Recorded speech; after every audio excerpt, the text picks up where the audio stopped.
Hello everyone, स्वागत है आप सभी का पीसीएसवाई तरुण चैनल पर। जैसे कि आप सभी को पता है कि हम एयूटेरिया का बीपीएससी का टेस्ट सीरीज को लगा रहे हैं। फुल टेस्ट हम यहाँ पर लगा रहे हैं। आज का हमारा तीसरा टेस्ट होने वाला है। ऑलरेडी इसके हम 2 टेस्ट लगा चुके हैं, चैनल पर अपलोडेड हो चुके हैं, आप उसको देख सकते हो।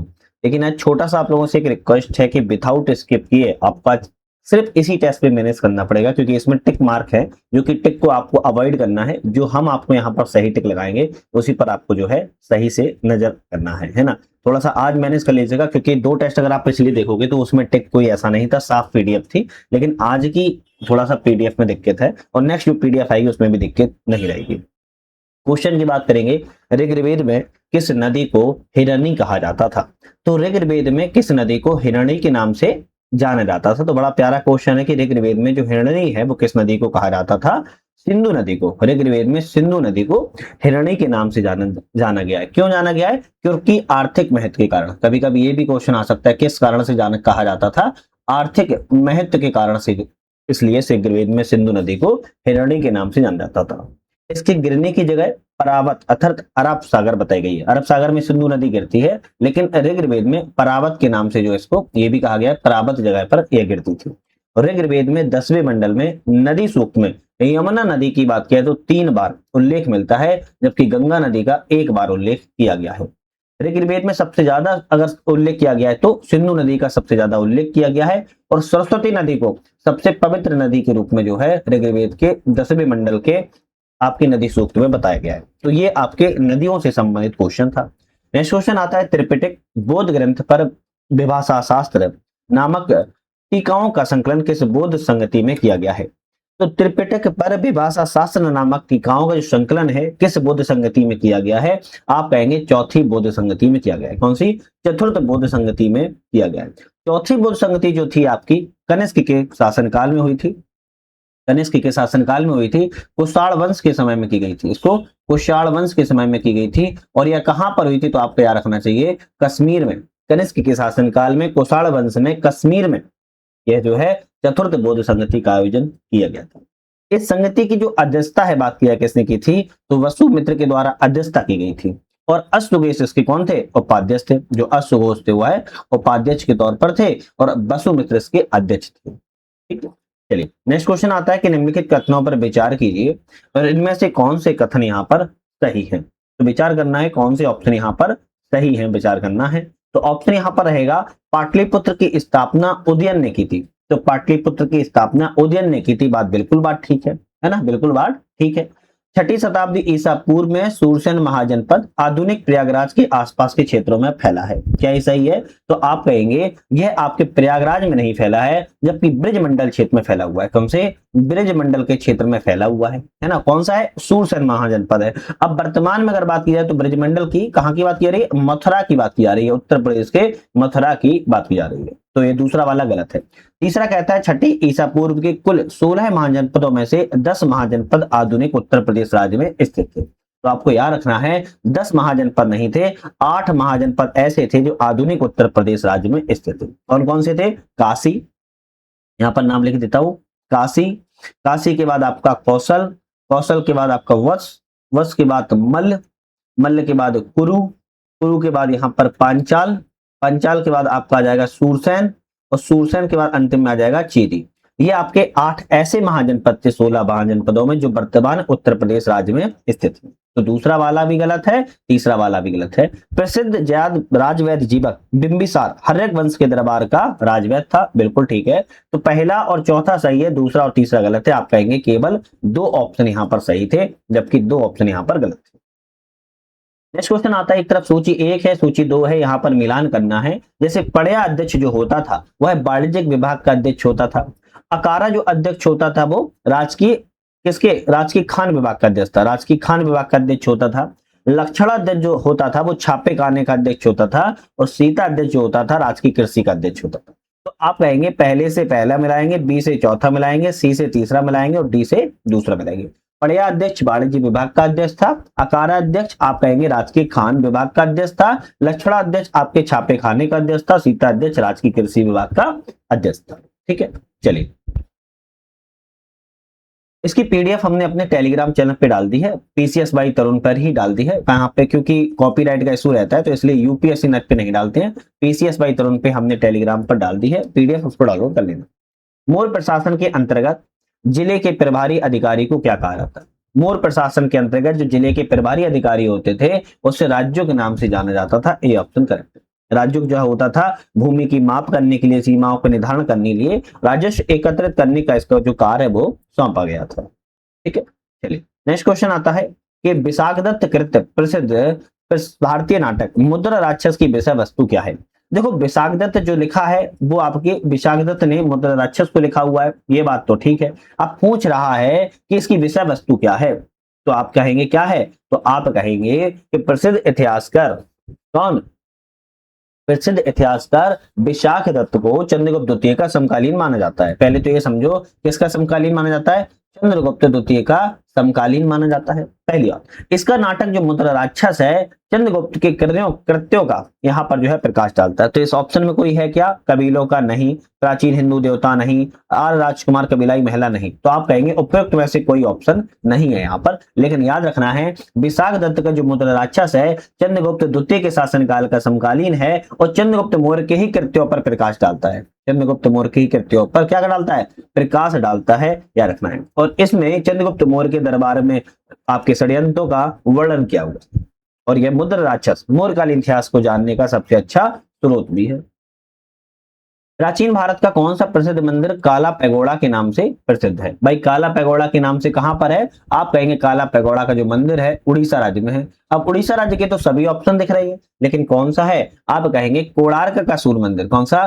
कोणार्क के सूर्य मंदिर को काला पैगोड़ा के नाम से जाना जाता है। उड़ीसा राज्य के पुरी नामक स्थान पर स्थित है। उड़ीसा राज्य के पुरी नामक स्थान पर स्थित है, याद रखना है। दूसरी बात, इसका निर्माण जो है 13वीं शताब्दी में करवाया गया था। इसका निर्माण 13वीं शताब्दी में किसने कराया था? सूर्यदेव। सूर्यदेव के सम्मान में कराया था। किसने कराया था? तब आप कहेंगे इसका निर्माण जो है नरसिंहदेव प्रथम, नरसिंहदेव प्रथम के शासनकाल में इसका जो निर्माण है वो करवाया गया था। याद रखिएगा, फिर से रिपीट कर रहे हैं, आप क्या रखना है? काला पैगोड़ा मंदिर उड़ीसा में पुरी नामक स्थान पर है। 13वीं शताब्दी में सूर्यदेव भगवान के सम्मान में नरसिंहदेव प्रथम ने, जो कि चौड़गंग सम से संबंधित थे, इनके द्वारा ही करवाया गया था। कोणार्क के सूर्य मंदिर को ब्लैक पैगोड़ा या काला पैगोड़ा इसलिए भी जाना जाता है। और याद रखना है पुरी के जगन्नाथ मंदिर को व्हाइट पैगोड़ा कहा जाता है। कभी आ जाए कि जगन्नाथ मंदिर को व्हाइट पैगोड़ा कौन से को, तो आप कहेंगे जो ब्लैक पैगोड़ा या सफेद पैगोड़ा है किसे कहा जाता है? वो जगन्नाथ मंदिर को कहा जाता है। और ये भी आपके कहां पर है? ये भी आपके पुरी में ही स्थित है। ठीक है, तो कोणार्क क्या? काला मंदिर, जगन्नाथ का सफेद मंदिर। चलिए नेक्स्ट क्वेश्चन की तरफ बढ़ेंगे। नेक्स्ट क्वेश्चन हमारे यहाँ पर आता है, रिक्त स्थान की पूर्ति कीजिए। धार्मिक कविताओं का संकलन कुराल डैश भाषा में रचित है। धार्मिक कविताओं का संकलन कुरल जो है किस भाषा में रचित है? तो आप कहेंगे तमिल भाषा में रचित है। किस भाषा में? तमिल भाषा में रचित है, रखना है। अब एक चीज याद रखना है, कुरल को तमिल साहित्य का बाइबल या लघुवेद भी कहा जाता है। कुरल को क्या कहा जाता है? तमिल साहित्य का बाइबल भी कहा जाता है, या फिर आप कहेंगे लघुवेद के रूप में जो है जाना जाता है।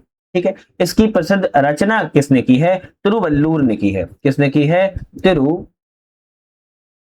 के द्वारा जो है इसकी रचना की गई है। ये क्वेश्चन इंपोर्टेंट है, याद रखिएगा। चलिए नेक्स्ट क्वेश्चन की बात किया है, दिल्ली सल्तनत के अंतर्गत स्वयं को खलीफा घोषित करने वाला पहला सुल्तान कौन था? दिल्ली सल्तनत के अंतर्गत स्वयं को खलीफा घोषित करने वाला पहला सुल्तान कुतुबुद्दीन मुबारक शाह खिलजी था, है ना। कुतुबुद्दीन मुबारक शाह खिलजी ने स्वयं को खलीफा घोषित जो है कर लिया था, याद रखना। और खिलाफत उल लह उपाधि की इसने जो है उपाधि की थी। खिलाफत उल लह की उपाधि को धारण किया था। कभी आ जाए उपाधि भी, तो उपाधि भी बता देना।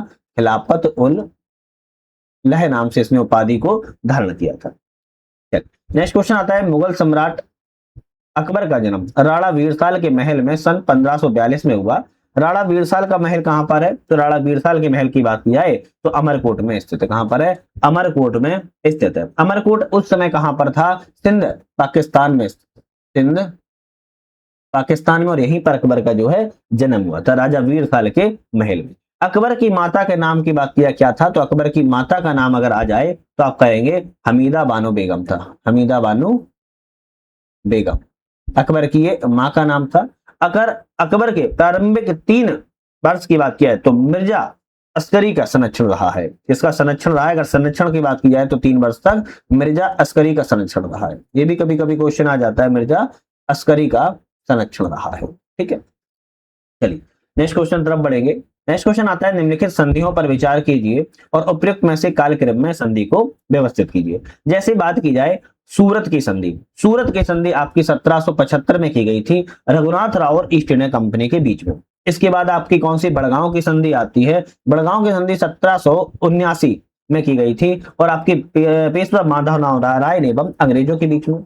इसके बाद सालबाई की संधि आई आपकी 1782 में और यह सालबाई की संधि आपकी माधवराव पेशवा एवं आपके अंग्रेजों के बीच में की गई। और फिर अंतिम में बैसीन की संधि आती है 1802 में की गई थी, पेशवा बाजीराव द्वितीय एवं अंग्रेज के बीच में। तो आपको यहाँ से 1775 बी ऑप्शन पहले आएगा, फिर ऑप्शन डी बड़गांव की संधि आएगा, फिर सी सालबाई की संधि आएगा 1782, फिर अंतिम में बसीन की संधि आएगा। डी ऑप्शन आपका यहाँ पर करेक्ट है। नेक्स्ट क्वेश्चन आता है कि सूफी संप्रदाय एक तरफ है, दूसरी तरफ आपके उसके संस्थापक है। कौन सा सूफी संप्रदाय के संस्थापक से जाना जाता है? जैसे सोहरावर्दी की बात किया है, शिहाबुद्दीन संबंधित है। फिर दूसरी की बात किया है तो बदरुद्दीन संबंधित है। नक्शबंदी की बात किया है आपके ख्वाजा बाकी बिल्लाह संबंधित है। और कादरी की बात किया है तो शेख अब्दुल कादिर जलानी संबंधित है। तो ऑप्शन आपका यहाँ पर सभी मिला दिए, सोहरावर्दी शिहाबुद्दीन, फिर दूसरी बदरुद्दीन, नक्शबंदी ख्वाजा बाकी बिल्लाह, कादरी शेख अब्दुल कादिर जिलानी। नेक्स्ट क्वेश्चन आता है, विख्यात संस्कृत ग्रंथ पंचतंत्र का फारसी भाषा में अनुवाद किसके द्वारा किया गया?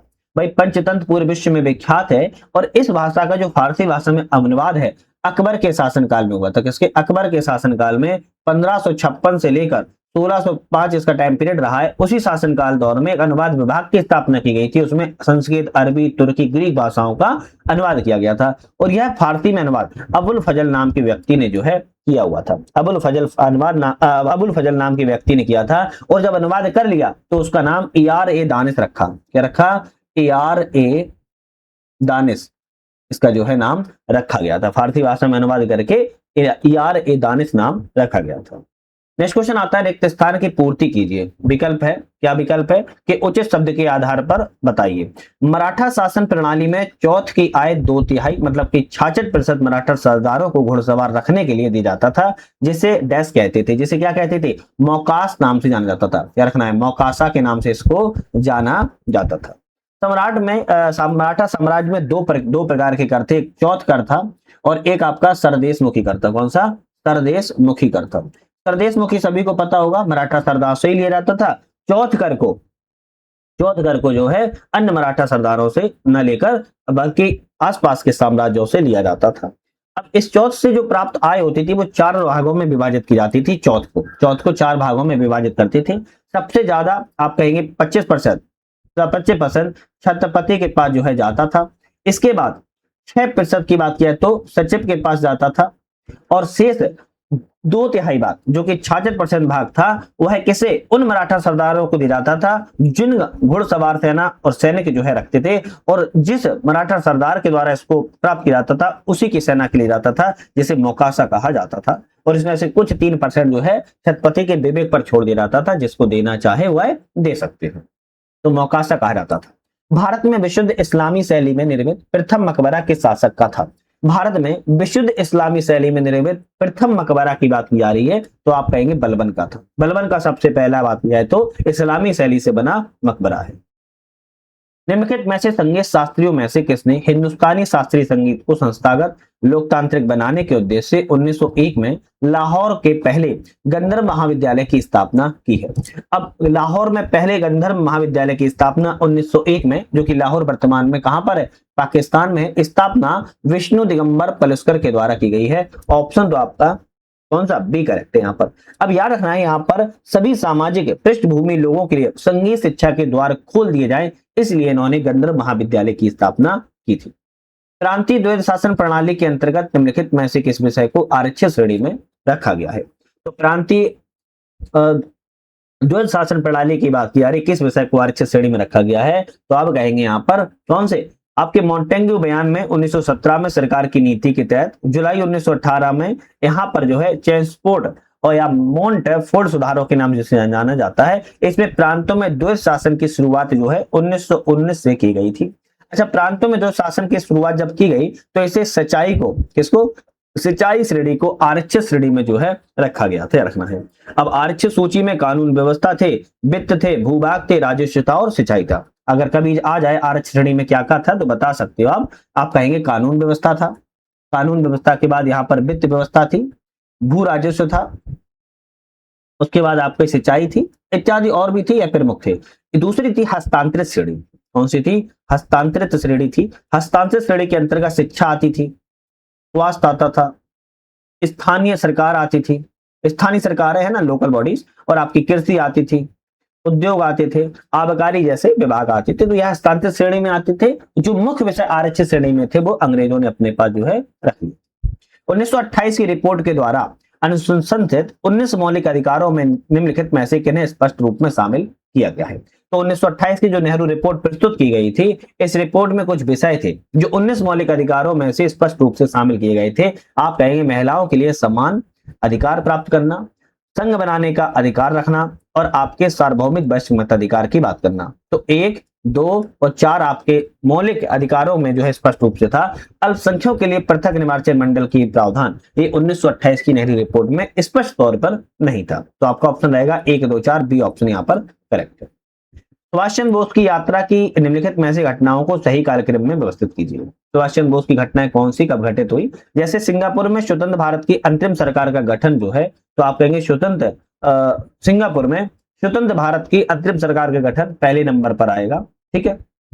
दूसरे नंबर पर बात की जाए, अंडमान निकोबार द्वीपों का नाम बदलकर शहीद द्वीप और स्वराज द्वीप में, अंडमान द्वीप का नाम शहीद द्वीप रखा था, निकोबार द्वीप का नाम स्वराज द्वीप रख दिया था, है ना। और कब रखा था? ये 30 दिसंबर 1943 में रखा था। आजाद हिंद रेडियो से महात्मा गांधी को राष्ट्रपिता कहकर संबोधित सुभाष चंद्र बोस ने ही कहा था। तो आजाद हिंद रेडियो से महात्मा गांधी को राष्ट्रपिता कब कहा था? तो आप कहेंगे 6 जुलाई 1944 को कहा है। तो यहां पर आप कहेंगे सिंगापुर में स्वतंत्र अंतरिम सरकार की स्थापना कब की गई? तो 21 अक्टूबर 1943 को की गई। तो 21 अक्टूबर 1943, 30 दिसंबर 1943, 6 जुलाई 1944। तो आपका क्रम में ऑलरेडी लगे हुए हैं, तो 1, 2, 3, 4 आप कहेंगे सही है।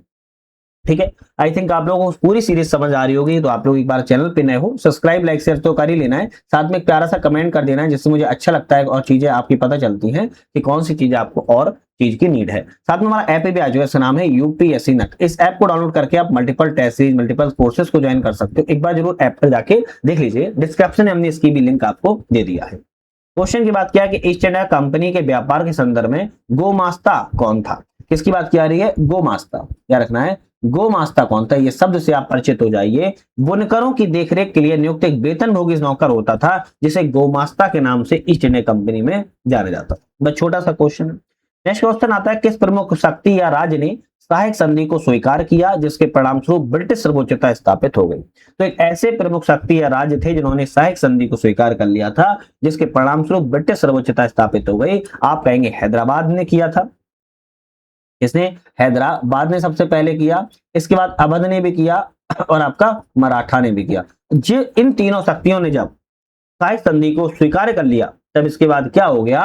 ब्रिटिश सर्वोच्चता स्थापित हो गई। और इस नीति को लॉर्ड वेलेस्ली ने सबसे ज्यादा जो है फैलाया हुआ था, लॉर्ड वेलेस्ली ने फैलाया था। अगर बात की जाए, हम हैदराबाद की बात किया तो 1798 में इन्होंने स्वीकार किया। अवध की अगर बात की जाए तो 1801 में स्वीकार किया। मराठा की अगर बात की जाए, हम मराठा ने हालांकि अलग अलग तौर पर स्वीकार किया था। जैसे मराठा में पेशवा ने बात की जाए तो आपके 1802 में स्वीकार किया था। और यहीं पर अगर सिंधिया की बात कर लिया जाए तो सिंधिया ने 1803 में स्वीकार किया। अच्छा, एक और याद रखना है, मैसूर ने कब किया? तो मैसूर का भी नाम आता है। मैसूर के द्वारा 1799 में स्वीकार किया गया था। और तंजौर ने भी 1799 में ही स्वीकार किया था। ये बात थोड़ी सी याद रखेगा। ठीक है। चलिए नेक्स्ट क्वेश्चन आता है कि प्रार्थना समाज के संदर्भ पर विचार कीजिए, कौन सा सामाजिक उद्देश्य उसके मूल में निहित है? प्रार्थना समाज में उसके सामाजिक उद्देश्य, तो प्रार्थना समाज की स्थापना की बात किया तो 1867 में की गई थी, 1867 में की गई थी आत्माराम पांडुरंग के द्वारा। किसके द्वारा की गई थी? आत्माराम पांडुरंग के द्वारा की गई थी। अब यहां पर इसमें सहयोगी के रूप में एम.जी. रनाडे, आर.जी. भंडारकर, एन.जी. चंद्रावर जैसे व्यक्ति सहयोग के रूप में थे। लेकिन इसमें जो सामाजिक उद्देश्य था, लड़के और लड़कियों की विवाह आयु को बढ़ाना इसमें सबसे बड़ा उद्देश्य था। इसमें विवाह के लिए लड़की और लड़कियों की आयु को बढ़ाना उद्देश्य था। हालांकि इसमें जाति प्रथा का विरोध करना, महिलाओं की शिक्षा से समझना, विधवा पुनर्विवाह और पुरुषों और महिलाओं की, लड़कियों और लड़कियों की विवाह की आयु को बढ़ाना इसमें उद्देश्य रखा गया था। बड़ व्यवस्था का उन्मूलन, राजनीतिक स्वतंत्रता, पृथक, ऐसी कोई इसमें बातें नहीं की गई थी। डी ऑप्शन करेक्ट है। तो प्रार्थना समाज की स्थापना 1867 में आत्मारंग पांडुरंग ने की थी। इसमें आपको एम जी रनाडे याद रखना है कि इनके मुख्य तौर पर सहयोगी थे। भारत के किस नेता ने 1940 के अगस्त प्रस्ताव को यह कहते हुए अस्वीकार कर दिया था कि डोमिनियन स्टेटस की अवधारणा अब पूरी तरह से समाप्त हो चुकी है। अगस्त 1940 का प्रस्ताव था, डोमिनियन स्टेटस की अवधारणा को पूरी तरह अस्वीकार कर दिया था। और कौन से नेता ने कर दिया था? आप कहेंगे जवाहरलाल नेहरू जी के द्वारा कर दिया गया था। क्योंकि डोमिनियन स्टेटस का मतलब होता है अधिराज्य का दर्जा, वायसराय की कार्यकारी परिषद का विस्तार होना। तो यहां पर क्या हुआ, जब द्वितीय विश्व युद्ध चल रहा था, भारतीयों का सहयोग प्राप्त करने के लिए वायसराय ने अगस्त प्रस्ताव भेजा, तो डोमिनियन स्टेटस की घोषणा की। लेकिन जवाहरलाल नेहरू के द्वारा ये जो है डोमिनियन स्टेटस की अवधारणा को स्वीकार नहीं किया गया, क्योंकि ऑलरेडी पहले आपकी डोमिनियन स्टेटस की बात की गई थी, तब हो जाता था तो ठीक था। लेकिन यह बात जब बाद में उन्होंने नहीं मानी, तो फिर बाद में जवाहरलाल नेहरू ने नहीं मानी। तो ये चीज थी कि डोमिनियन स्टेटस की अवधारणा का जो प्रस्ताव में आया था, इसको जवाहरलाल नेहरू ने अस्वीकार कर दिया था। किस गवर्नर जनरल के शासनकाल में रणजीत सिंह के साथ शाश्वत मित्रता की संधि पर हस्ताक्षर किए गए? तो रणजीत सिंह के साथ शाश्वत मित्रता की संधि, रणजीत सिंह से संबंधित तो आपको पहले तो याद आ रहा होगा कि यह किसकी बात की जा रही है? यह बात की जा रही है आपकी पंजाब की। किसकी बात की जा रही है? पंजाब की बात की जा रही है। अब दूसरी बात यह है, रणजीत सिंह के साथ जो संधि है किसने हस्ताक्षर किया था? लॉर्ड विलियम बेंटिक के द्वारा हस्ताक्षर किया गया था। लॉर्ड विलियम बेंटिक का कार्यकाल 1828 से लेकर 1835 रहा है। प्रमुख कुछ घटनाएं रही हैं, जैसे 1831 में रोपड़ में रणजीत सिंह के साथ हमेशा दोस्ती की इन्होंने संधि की है। इन्होंने ठगी प्रथा का दमन किया हुआ है लॉर्ड विलियम बेंटिक ने। चार्टर अधिनियम 1833 इन्हीं के समय में आया था। तो ये कई सारे कार्य आपके लॉर्ड बेंटिक के कार्य के, इन्हीं में से एक है रणजीत सिंह के साथ इन्होंने मित्रता की संधि को किया हुआ था। चलिए नेक्स्ट क्वेश्चन की बात कर लेते हैं। नेक्स्ट क्वेश्चन आता है कि तेभागा आंदोलन, वेरी इंपोर्टेंट क्वेश्चन है। तेभागा आंदोलन के बारे में कौन सा कथन असत्य है? गलत ऑप्शन, तेभागा आंदोलन के बारे में कौन सा है? इसकी शुरुआत सितंबर 1946 में बंगाल प्रांतीय किसान सभा के द्वारा की गई थी, ये सही लिखा है। इस आंदोलन का मुख्य उद्देश्य केंद्र के मुख्य रूप से उत्तरी बंगाल में स्थित था, ये भी ठीक है। बगरदार जोतदार की जमीनें किराए पर लेकर उन पर खेती करते थे, ये भी करेक्ट है। राजवंशी जो उच्च जाति के जमींदारों को एक समूह था, किसानों के विरुद्ध आंदोलन का नेतृत्व किया, ये गलत है ना। इस तरीके से कोई आंदोलन नहीं हुआ था। तो यह केंद्र उत्तरी बंगाल पर आधारित था, ये इस बात को याद रखना है आपको। और यह मुख्य रूप से उत्तरी बंगाल के साथ साथ सितंबर 1946 में सामने आया था। बंगाल का प्रांतीय किसान सभा के द्वारा इसकी जो है शुरुआत जो है की गई थी। तो ये कुछ पॉइंट है जो आके आपको तेभागा आंदोलन से संबंधित है, आपको याद रखना चाहिए। नेक्स्ट क्वेश्चन की बात करेंगे हम। नेक्स्ट क्वेश्चन हमारा यहां पर आता है, लॉर्ड डलहौजी की प्रसिद्ध टिप्पणी कौन सी है? एक चेरी जो एक दिन हमारे मुंह में आ गिरेगी किस रियासत का वर्णन करने के लिए इस्तेमाल की गई थी?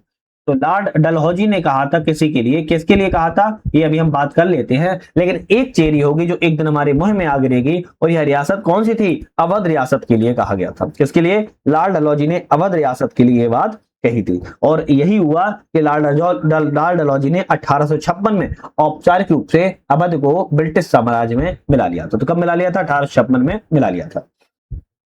कुशासन के आरोप में जनजाति विद्रोहियों द्वारा जुड़े नेताओं को निम्नलिखित विचार कीजिए। एक तरफ आदिवासी विद्रोह है, दूसरी तरफ संबंधित नेता है। जैसे तमाड़ विद्रोह की अगर बात की जाए, तो तमाड़ विद्रोह की अगर बात की जाए, तमाड़ विद्रोह से कौन से संबंधित रहे हैं?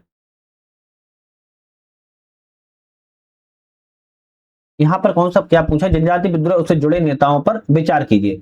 ठीक है, तमाड़ विद्रोह की बात की जाए तो भोला सराय नेतृत्व में जो है हुआ था क्या? तो आप कहेंगे हाँ बिल्कुल, भोला नाथ सहाय के नेतृत्व में हुआ। भूमिज विद्रोह की बात की जाए तो भूमिज विद्रोह जो है आपके गंगा नारायण सिंह के नेतृत्व में हुआ। तो भूमिज विद्रोह की बात किया गंगा नारायण सिंह के नेतृत्व में हुआ। अच्छा, तमाड़ विद्रोह कब हुआ? तो आपको याद रखना 1798 में हुआ था। भूमिज विद्रोह कब हुआ? 1833 में हुआ था। खोंड विद्रोह की बात किया कब हुआ? खोंड विद्रोह 1837 से लेके 1856 के बीच में तमिलनाडु के बंगाल तक फैला था। और चक्र बिसोई प्रमुख इससे नेता थे। कौन थे? चक्र बिसोई। चक्र बिसोई इसके प्रमुख संबंधित नेता थे। कुर्चिया विद्रोह की बात किया है, ये आपके 1802 से लेकर 1812 तक चला था, है ना। और तक्कलम तल तक्कल चंतु और रामा नाम भी, जैसे वायनाड में इसमें आपका विद्रोह हुआ था, ये भी करेक्ट है। तो ऑप्शन 1, 2 और 4 सही है, तो कहेंगे 3 जोड़े सही हैं, जबकि एक ऑप्शन गलत था जो कि मैंने आपको बता दिया है। साहेमल के नेतृत्व में विद्रोहियों के द्वारा प्रतिबंधित संचार और आपूर्ति लाइनों के संबंध में कौन सा कथन सही है? चलिए कथन की बात किया है, कौन सा कथन यहाँ पर सही है? उन्होंने ब्रिटिश मुख्यालय और दिल्ली के बीच सभी आधारिक के संचार को व्यवस्थित रूप से काट दिया और रोक दिया था। तो आपको यह रखना है, पहली बात तो यहाँ पर परगना बढ़ौत बागपत उत्तर प्रदेश की बात की जा रही है, ना कि यहाँ पर दिल्ली की। गलत हो गया। इन्होंने मेरठ में डटे विद्रोहियों का समर्थन देने के लिए स्थानीय खाद्य सामग्री आपूर्ति के सक्रिय रूप से मोड़ दिया था, तो ये भी आपका ऑप्शन जो है गलत हो जाता है। दूसरा ऑप्शन आता है, उनके सैनिकों ने सार्वजनिक सड़कों और नदी पुलों को निशाना बनाया क्योंकि वे उन्हें विदेशी शासन से स्पष्ट प्रतीक जो है मानते थे। बिल्कुल बात ठीक है, केवल यहाँ पर ऑप्शन तीसरा रहेगा सही, जबकि पहला और दूसरा ऑप्शन गलत है। और यह उन्होंने अपना यमुना नदी के किनारे सिंचाई विभाग के एक बंगले का अपना मुख्यालय जो है बनाया हुआ था। तो कभी ऑप्शन आ जाए कि इन्होंने साइमल के नेतृत्व में कहा बनाया मुख्यालय, इन्होंने यमुना नदी के किनारे मुख्यालय को बनाया था।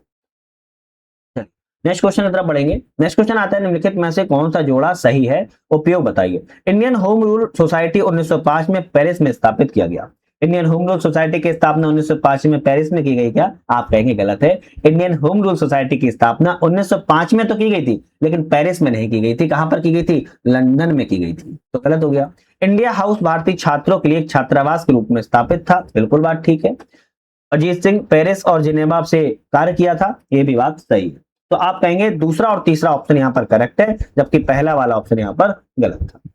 चलिए नेक्स्ट क्वेश्चन आता है कि स्वतंत्रता संग्राम के दौरान सखाराम गणेश देउस्कर के द्वारा लिखी गई पुस्तक देशेर कथा के संदर्भ पर विचार करें, कौन सा ऑप्शन यहाँ पर जो है सही है? चलिए बात की जा रही किसके दौरान? स्वतंत्रता संग्राम में सखाराम गणेश देउस्कर के दौरान।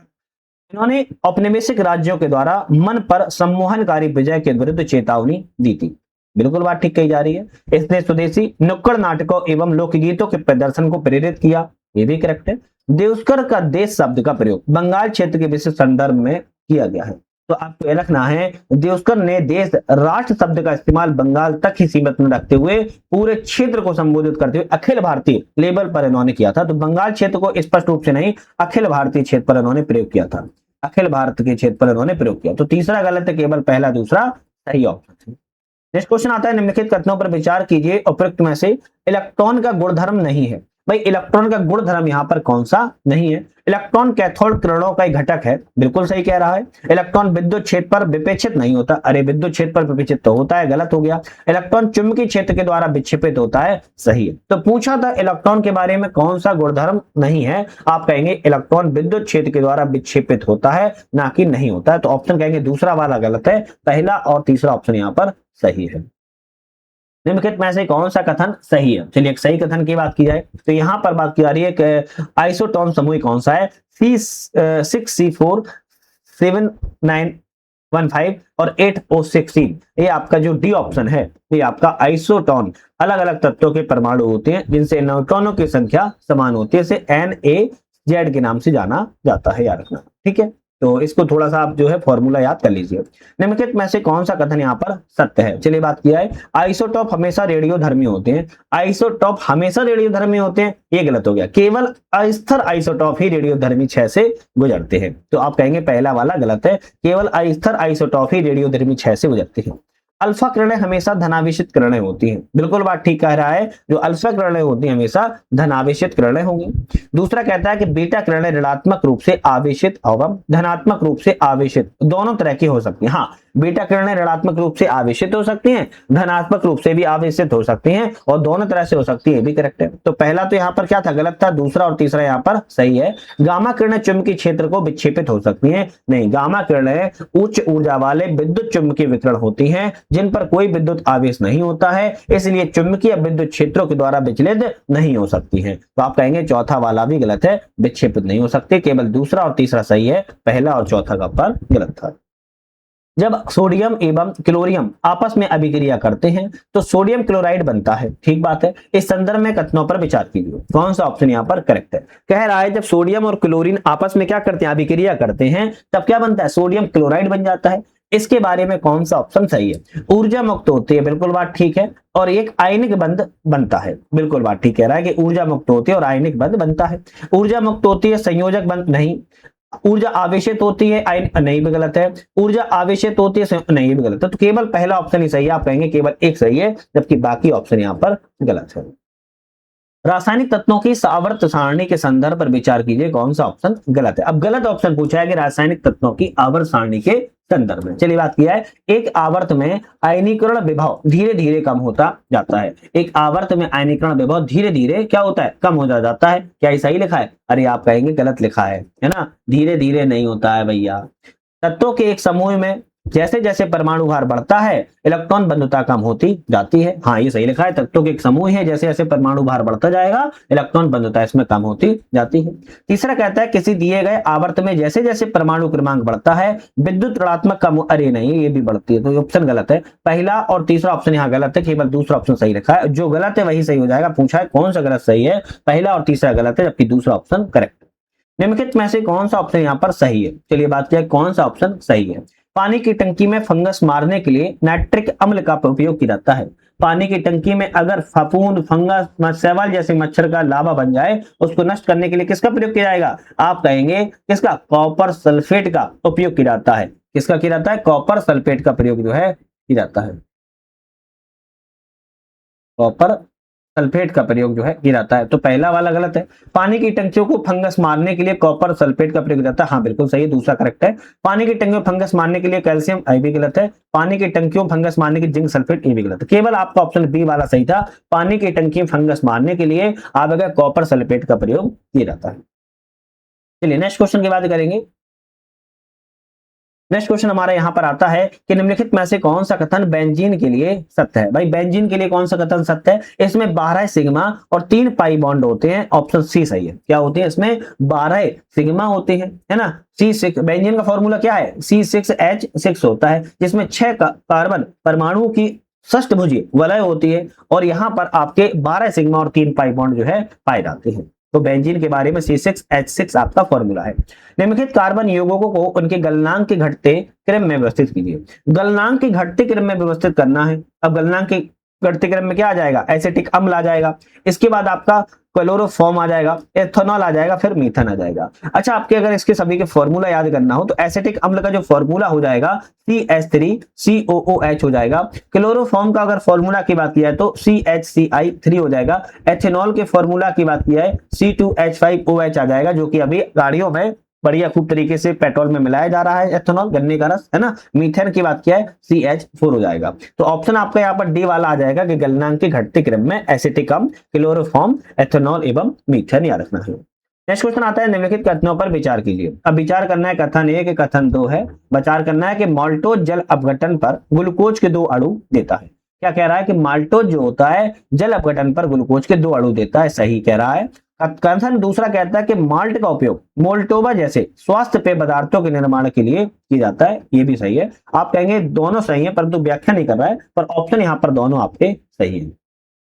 सूची 1 और सूची 2 है, एक तरफ रासायनिक यौगिक है, दूसरी तरफ उपयोग है। कौन सा रासायनिक का यौगिक का उपयोग किसमें किया जाता है? जैसे पोटेशियम ब्रोमाइड की बात की जाए तो फोटोग्राफी में प्रयोग किया जाता है। पोटेशियम नाइट्रेट की बात की जाए गन पाउडर में प्रयोग किया जाएगा। पोटेशियम सल्फेट की बात की जाए उर्वरक के रूप में प्रयोग किया जाएगा, और मोनोपोटेशियम टार्ट्रेट की बात की जाए आपके ब्रेकरी के रूप में प्रयोग किया जाता है। फिर से रिपीट कर रहा हूं, याद कर लो। पोटेशियम ब्रोमाइड की बात की जाए तो आप कहेंगे KBr जैसे कहते हैं, फोटोग्राफी में प्रयोग किया जाता है। दूसरी बात यहां पर आ जाए कि पोटेशियम नाइट्रेट को KNO3 कहते हैं, इसका उपयोग किसमें? आपके गन पाउडर में किया जाता है। पोटेशियम सल्फेट की बात की जाए जिसका सूत्र होता है K2SO4, यह आपके उर्वरक के रूप में प्रयोग होता है। मोनोपोटेशियम टार्ट्रेट की बात की जाए जिसका फॉर्मूला होता है KHC4H4O6 होता है, जिसका प्रयोग ब्रेकरी के रूप में प्रयोग जो है किया जाता है। ठीक है, चलिए नेक्स्ट आता है कि नाइट्रिक एसिड HNO3 के 0.01 m बिलियन का pH मान कितना हो जाएगा?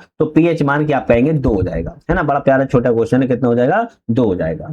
चलिए नेक्स्ट क्वेश्चन आता है, एक तरफ खानों से जुड़े रासायनिक यौगिक हैं, उन पर विचार करना है। कितने जोड़े यहाँ पर गलत है, कितने जोड़े गलत है, इसकी बात की जा रही है। तो यहां पर बात किया है मोनोसोडियम ग्लूटामेट, मोनोसोडियम ग्लूटामेट की बात किया है, मोनोसोडियम ग्लूटामेट की बात की जाए, ये किससे संबंधित रहेगा? ये खाद्य रंग से संबंधित रहेगा क्या?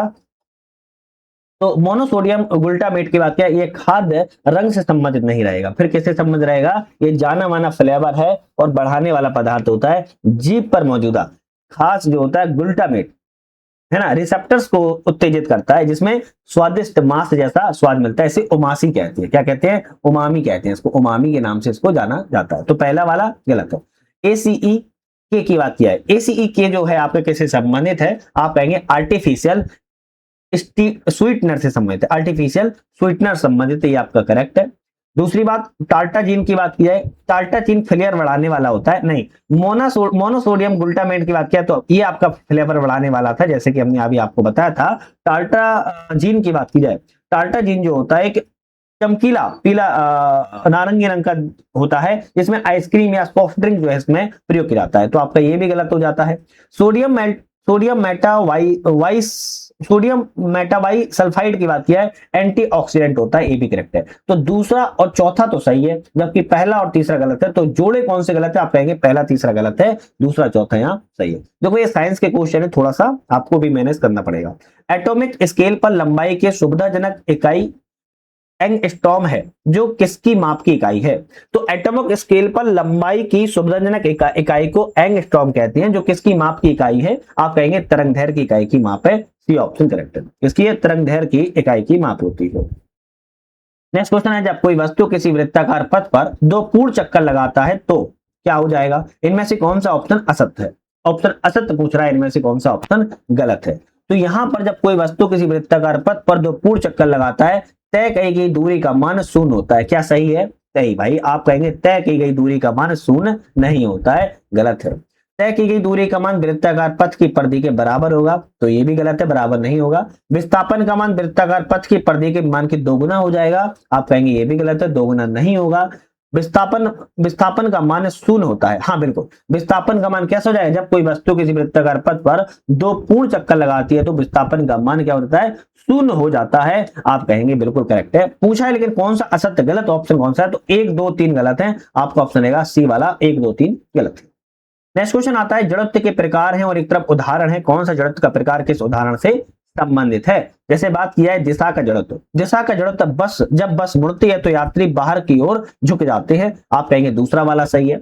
विराम की जड़त्व की बात किया है, कम्बल को पीटने पर धूल के कण अलग हो जाते हैं, आप कहेंगे दूसरा सही, पहला वाला मिला देंगे बी से। और गति का जड़त्व की बात किया है, जब एक तेज घोड़ा अचानक रुक जाता है तो सवार आगे की ओर गिर जाता है, आप कहेंगे तीसरे से। तो दिशा का जड़त्व बात की जाए दूसरे से मिलाएंगे, जब बस मुड़ती है तो यात्री बाहर की ओर झुक जाते हैं। विराम का जड़त्व की बात किया पहले से मिलाएंगे, कम्बल को पीटने पर धूल के कण अलग हो जाते हैं। और गति का बात किया है जड़त्व का तीसरे से मिलाएंगे, जब तेज घोड़ा अचानक रुक जाता है दौड़ता हुआ तो सवार होकर आने वाला यात्री गिर जाता है। ऑप्शन यहां पर बी वाला सही जाएगा, ए का दूसरा, बी का पहला, सी का तीसरा ऑप्शन करेक्ट है।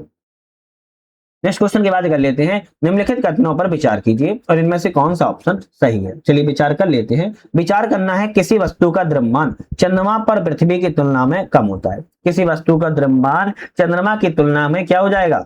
क्या कहता है? कम होता है। तो भाई कम नहीं होता है, क्या हो जाएगा? कोई बता सकता है क्या हो जाएगा? कहेंगे पृथ्वी पर उसके भार का 6वां हिस्सा रह जाता है ना? तो आपका ऑप्शन पहला गलत है। किसी वस्तु का वह भार वह बल है जिसमें गुरुत्वाकर्षण के द्वारा आकर्षित होती है। किसी वस्तु का भार वह बल है जिससे गुरुत्वाकर्षण के द्वारा आकर्षित होता है, करेक्ट है। किसी वस्तु का भार ध्रुवों से भूमध्य रेखा की ओर कम होता है, ये भी करेक्ट है। तो दूसरा और तीसरा ऑप्शन तो यहाँ सही है, जबकि पहला ऑप्शन यहाँ पर ऑप्शन क्या था? आपका ऑप्शन गलत था, क्या रखना है ना? गलत था।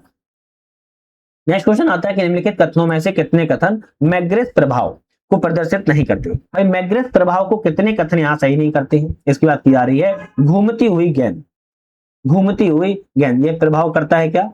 मैग्रेस, पहले तो मैग्रेस प्रभाव होता क्या, इसको समझो। मैग्रेस प्रभाव एक ऐसी घटना होती है, तब घटित होती है जब कोई घूमती हुई वस्तु किसी तरल जैसे कि हवा में से होकर गुजरती है, इससे एक उत्पादक बल लिफ्ट फोर्स जो है उत्पन्न होता है, जिस कारण वस्तु का मार्ग अपने मूल पथ से जो है विचलित हो जाता है। आप समझ गए?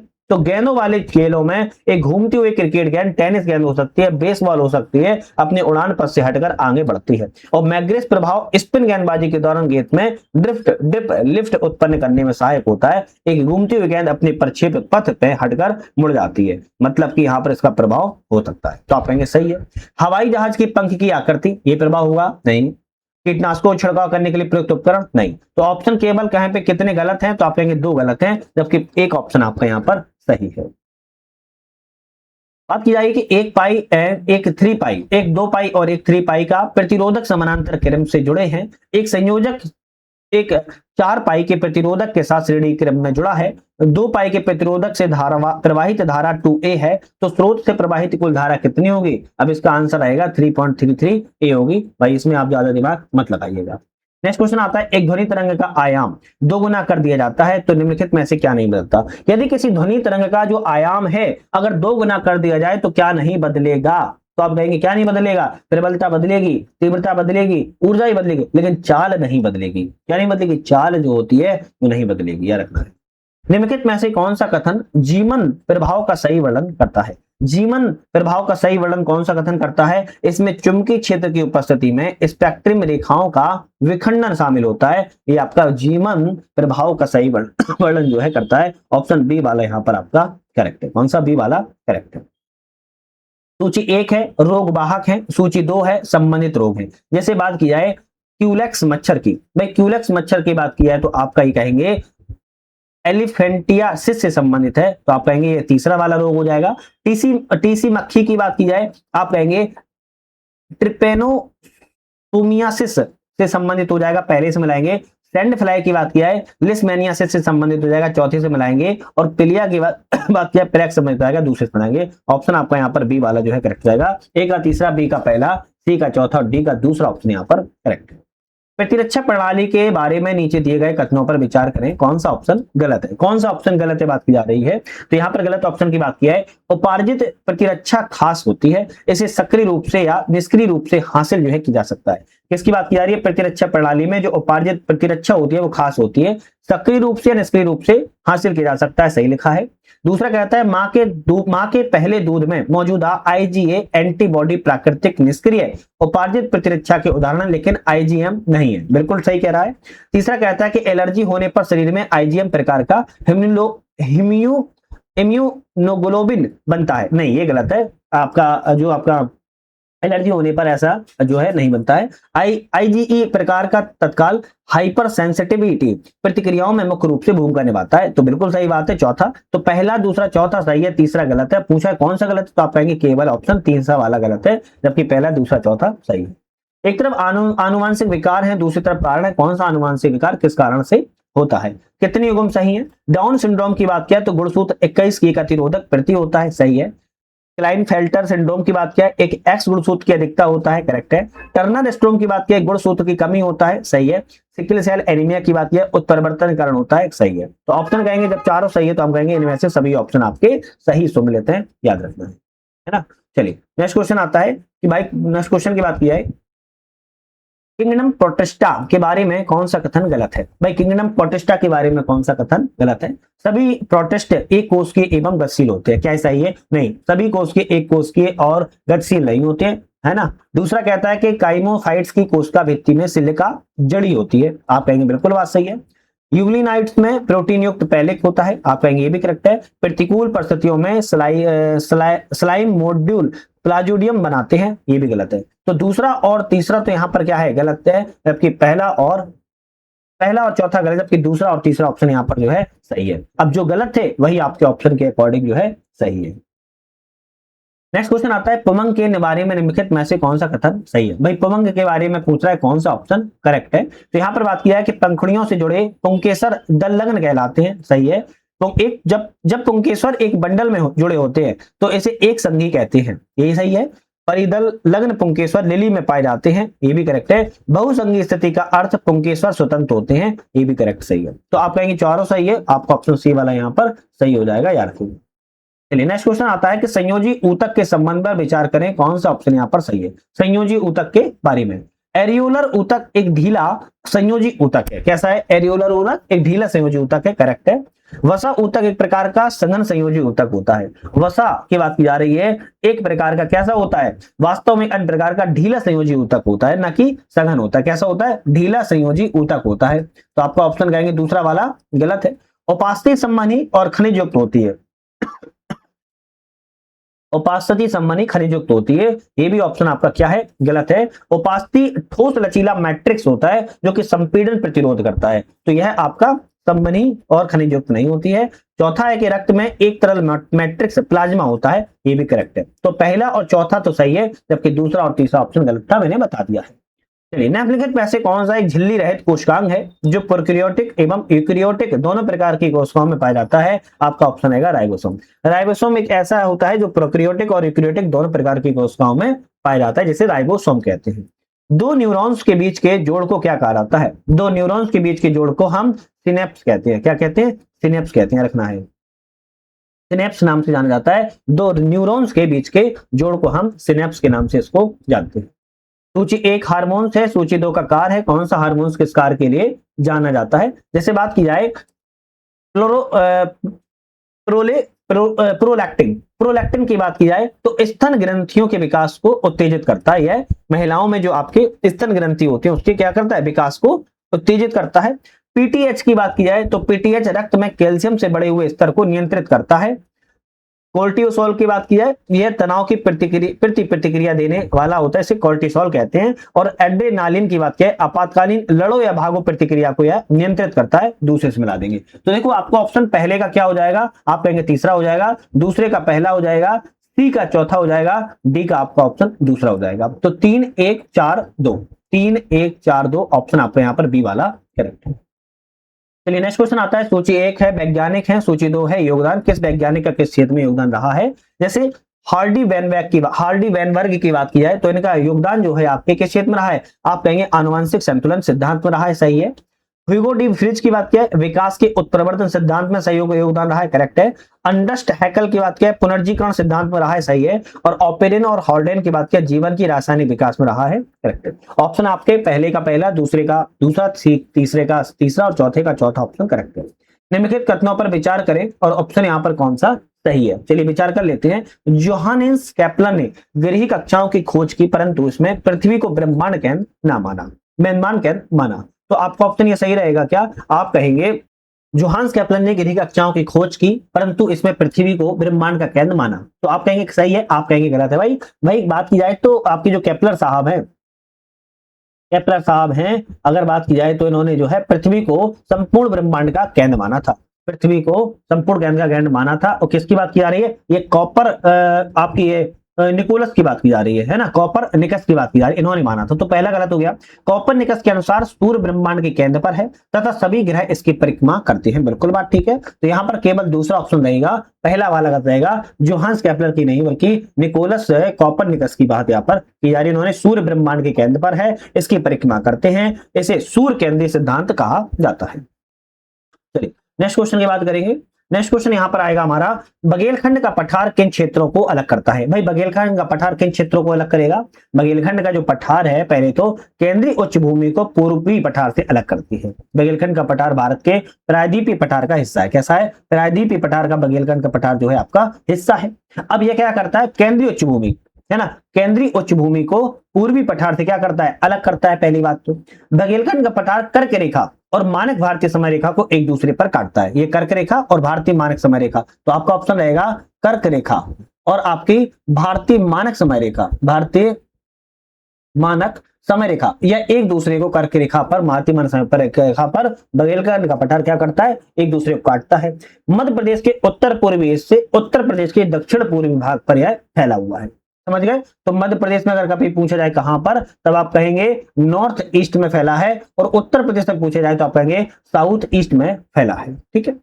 सूची 1, सूची 2, एक तरफ दोआब है, एक तरफ नदी है। कौन सा दोआब किस क्षेत्र के लिए जाना जाता है? जैसे बात किया विश्व दोआब व्यास एवं सतलुज के लिए जाना जाता है। बारी दोआब की बात की है, व्यास एवं रावी के लिए जाना जाता है। रचना दोआब की बात की जाए, रावी और चेनाब के नाम से जाना जाता है। और चच दोआब की बात किया, चेनाब और झेलम नदियों के बीच में फैला हुआ है। तो कुछ दोआब है, इन दोआबों को कहां किस नाम से जाना जाता है बात करेंगे। राजस्थान के मरुस्थलीय परिदृश्य में प्रवाहित होने वाली एक अल्पकालिक प्रवाह वाली नदी जिसका उद्गम अरावली पर्वतमाला के पश्चिमी ढालों से होता है। आगे चलकर यह लूनी नदी के अभिन्न अंग बनती है जिसमें उसमें विलीन हो जाती है। उपयुक्त विशेषता किस नदी के बारे में कही जा रही है? ये आपके मान लो अरावली पहाड़ी है। अरावली पहाड़ी कहां से निकल रही है? पश्चिमी ढालों से निकल रही है। ये पश्चिमी ढालों से ये निकल रही है और आपकी ये नदी लूनी नदी आ रही है। और यह किस नदी में प्रवाहित हो जाती है? लूनी नदी में क्या हो जाती है? मिल जाती है। तो ये ऐसी कौन सी नदी है? न तो बनास होगी, ना माही होगी, ना चंबल होगी। तो एक नदी बचती है, जवाई नदी। जवाई नदी जो है अरावली पर्वतमाला के पश्चिमी ढालों से निकलती है और राजस्थान के अर्ध शुष्क क्षेत्रों में प्रवाहित होती हुई लूनी नदी की सहायक के रूप में इसमें मिल जाती है। ठीक है, चलिए नेक्स्ट क्वेश्चन आता है कि हिंद महासागरीय डायपोल का मुख्य आधार कहाँ है? डायपोल की बात करें, हिंद महासागरीय डायपोल का मुख्य आधार क्या होता है? समुद्री सतह का तापमान में जो अंतर होता है वो हिंद महासागरीय डायपोल का प्रमुख आधार के रूप में जाना जाता है। लवड़ी मृदा पर विचार कीजिए, कौन सा ऑप्शन सही है? लवड़ी मृदा का विकास जो है शुष्क एवं अर्धशुष्क जलवायु तथा जलाकांतरा क्षेत्रों में होता है। सही बात है। लवड़ी मृदा में सोडियम, पोटेशियम और मैग्नीशियम जैसे अनुपात अधिक होता है। ये भी ऑप्शन कहेंगे हम करेक्ट है। इसके बाद आपका ऑप्शन आता है कि लवड़ी मृदा का अधिकतर प्रसार पश्चिमी गुजरात के पूर्वी तट, डेल्टा एवं सुंदरवन क्षेत्रों में पाया जाता है। सही। ऑप्शन कितने ऑप्शन सही है? तो आप कहेंगे तीनों ऑप्शन यहाँ पर सही है, पहला, दूसरा, तीसरा सही है।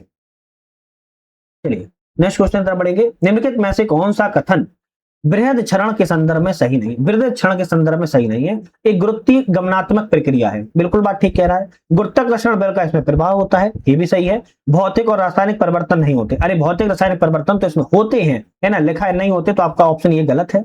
इसमें अपर्दन के कारकों का होना आवश्यक नहीं है, बिल्कुल बात ठीक है। ऑप्शन यहाँ पर सी वाला होगा सही, क्योंकि यही ऑप्शन गलत है, पूछा है सही कौन सा नहीं है, जबकि इसमें भौतिक और रासायनिक परिवर्तन पाए जाते हैं। दुलहस्ती परियोजना भारत में कौन सी राज्य और किस नदी पर फैली है? भाई दुलहस्ती परियोजना की बात की जा रही है तो आपके चिनाब नदी पर और जम्मू कश्मीर राज्य में फैली है। आपका ऑप्शन यहाँ पर जो है सी वाला सही हो जाएगा। अब कुछ और परियोजनाएं जैसे याद कर लो, यहाँ पर हम लिखने की कोशिश करते हैं। संजय सरोवर परियोजना की बात किया है, वैनगंगा नदी पर है। कौन सी है? वैनगंगा नदी पर है और किस राज्य में? मध्य प्रदेश राज्य में है। एक आपकी कोयना परियोजना है। कोयना परियोजना की बात किया तो यह आपकी कोयना नदी पर है और बात किया किस राज्य में है? आपकी महाराष्ट्र राज्य में है। माता टीला बांध की बात किया है, माता टीला जो बांध आपका है वो आपके केसर नदी पर है, बेतवा नदी पर है और ये आपके उत्तर प्रदेश और मध्य प्रदेश दोनों राज्यों की संयुक्त परियोजना है। रानी लक्ष्मीबाई परियोजना की बात की जाए, ये रानी लक्ष्मीबाई परियोजना भी आपकी बेतवा नदी पर है और ये आपकी उत्तर प्रदेश राज्य में है। इसके बाद तुंगभद्रा परियोजना की बात की जाए,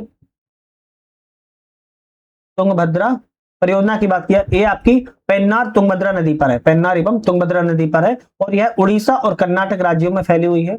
घाट प्रभा परियोजना की बात की जाए, घाट प्रभा परियोजना घाट प्रभा नदी पर है, घाट प्रभा नदी पर है और यह कर्नाटक राज्य में है।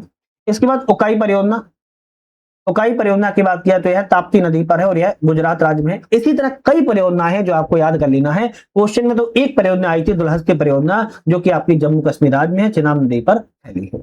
चलिए नेक्स्ट क्वेश्चन आता है, निम्नलिखित में से एक सही नहीं है, बताइए। एक तरफ झील है और एक तरफ अवस्थिति है, कौन सी झील कहां पर नहीं है? जैसे ऑटो रियो झील की बात किया है, कनाडा एवं संयुक्त राज्य अमेरिका में स्थित है, सही है।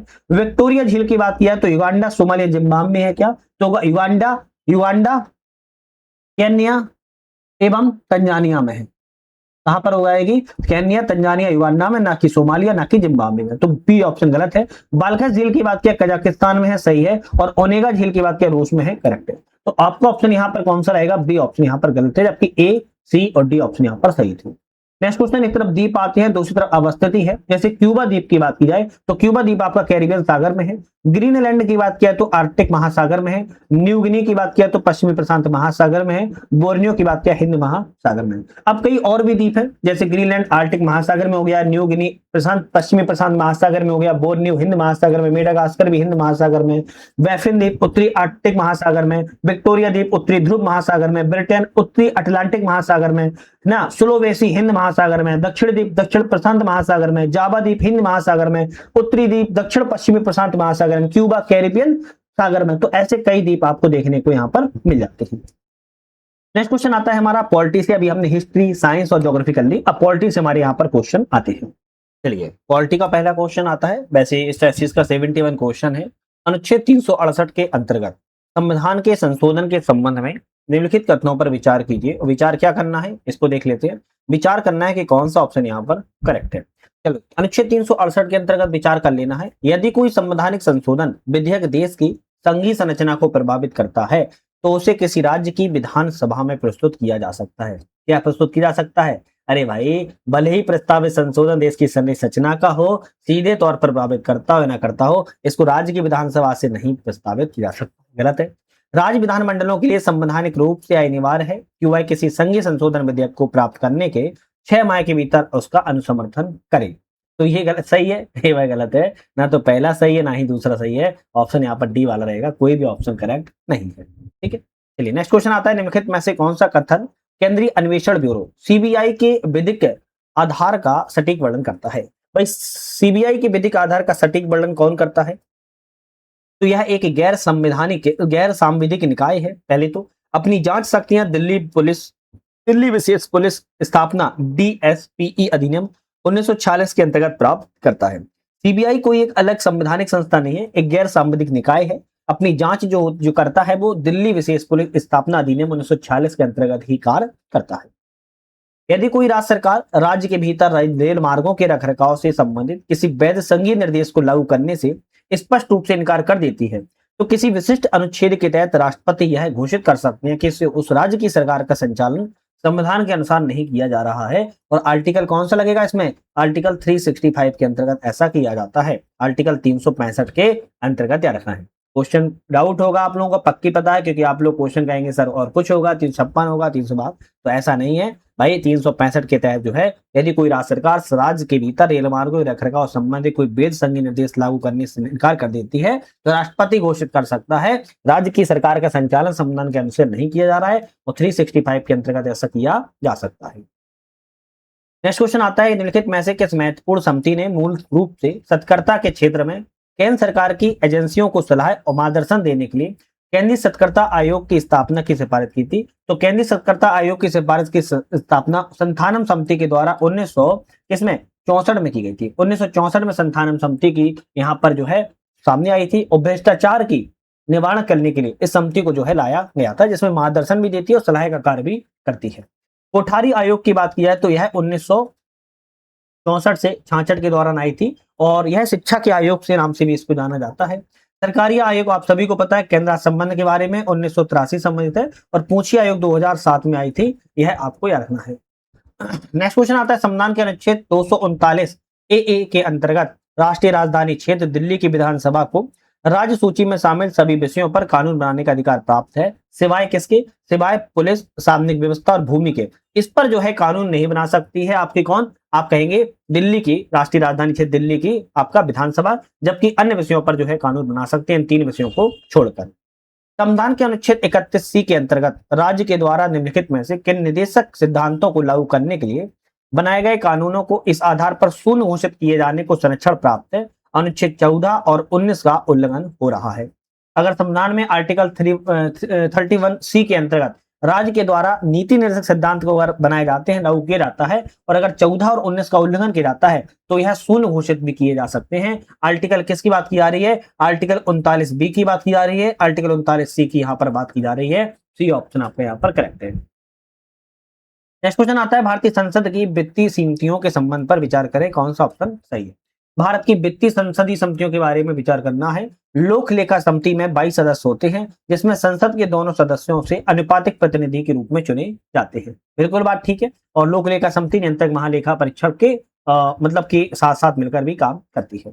प्राक्कलन समिति में 30 सदस्य होते हैं, जिसमें सभी सदस्य जो है लोकसभा से चुने जाते हैं। बिल्कुल बात ठीक है, क्योंकि लोक लेखा समिति तो राज्यसभा और लोकसभा दोनों से मिलकर बनती है। इसमें 15 और 7 सदस्य चुने जाते हैं। प्राक्कलन समिति जिसे एस्टिमेट समिति कहते हैं, खर्च का आकलन करती है, और इसमें 30 सदस्य होते हैं, केवल लोकसभा से चुने जाते हैं। तो इसमें से दोनों ऑप्शन आपके सही है, तो आप कहेंगे सी वाला यहाँ पर ऑप्शन करेक्ट है, याद रखिए। ठीक है, चलिए नेक्स्ट क्वेश्चन आता है, निम्नलिखित में से किस कोष या खाते से कार्यकारी सरकार के द्वारा संवितरण करने के लिए भारत की संसद की पूर्व अनुमोदन या अथवा प्राधिकार की आवश्यकता नहीं होती?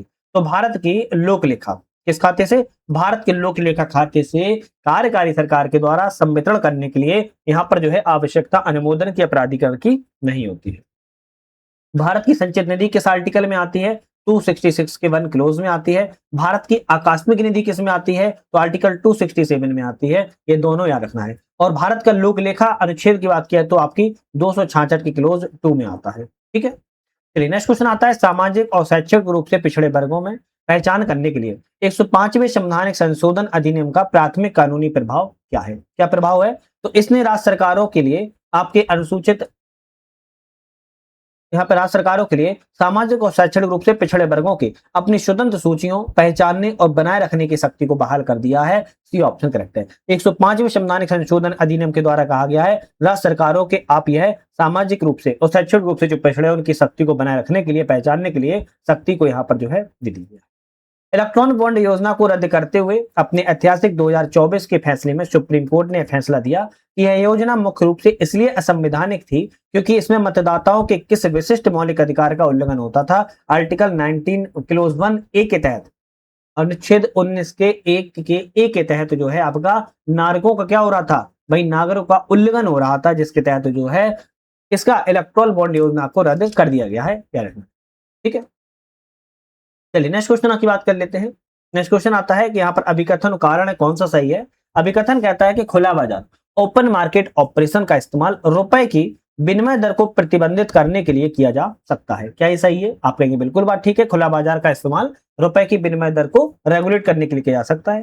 कारण कहता है कि ओपन मार्केट ऑपरेशन में सरकारी प्रतिभूतियों सिक्योरिटीज की खरीद बिक्री शामिल होती है जिसका मकसद घरेलू आपूर्ति को नियंत्रित करना नहीं है। अरे घरेलू मुद्रा को ही तो नियंत्रित करना होता है, तो कारण ऑप्शन गलत है, जबकि कारण सही, ऑप्शन कथन सही है, तो ए सही है, आर गलत है, ऑप्शन कहेंगे सी वाले पे टिक करेंगे।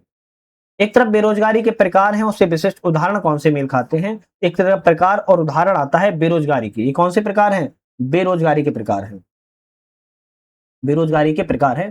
चलिए देख लेते हैं। बेरोजगारी के प्रकारों में पहला आता है मौसमी बेरोजगारी, है ना। मौसमी बेरोजगारी कैसे होता है? गन्ने की कटाई करने वाला व्यक्ति जो होता है जिसके पास गर्मियों में काम नहीं होता है, इसे कैसे कहते हैं? मौसमी बेरोजगारी कहते हैं।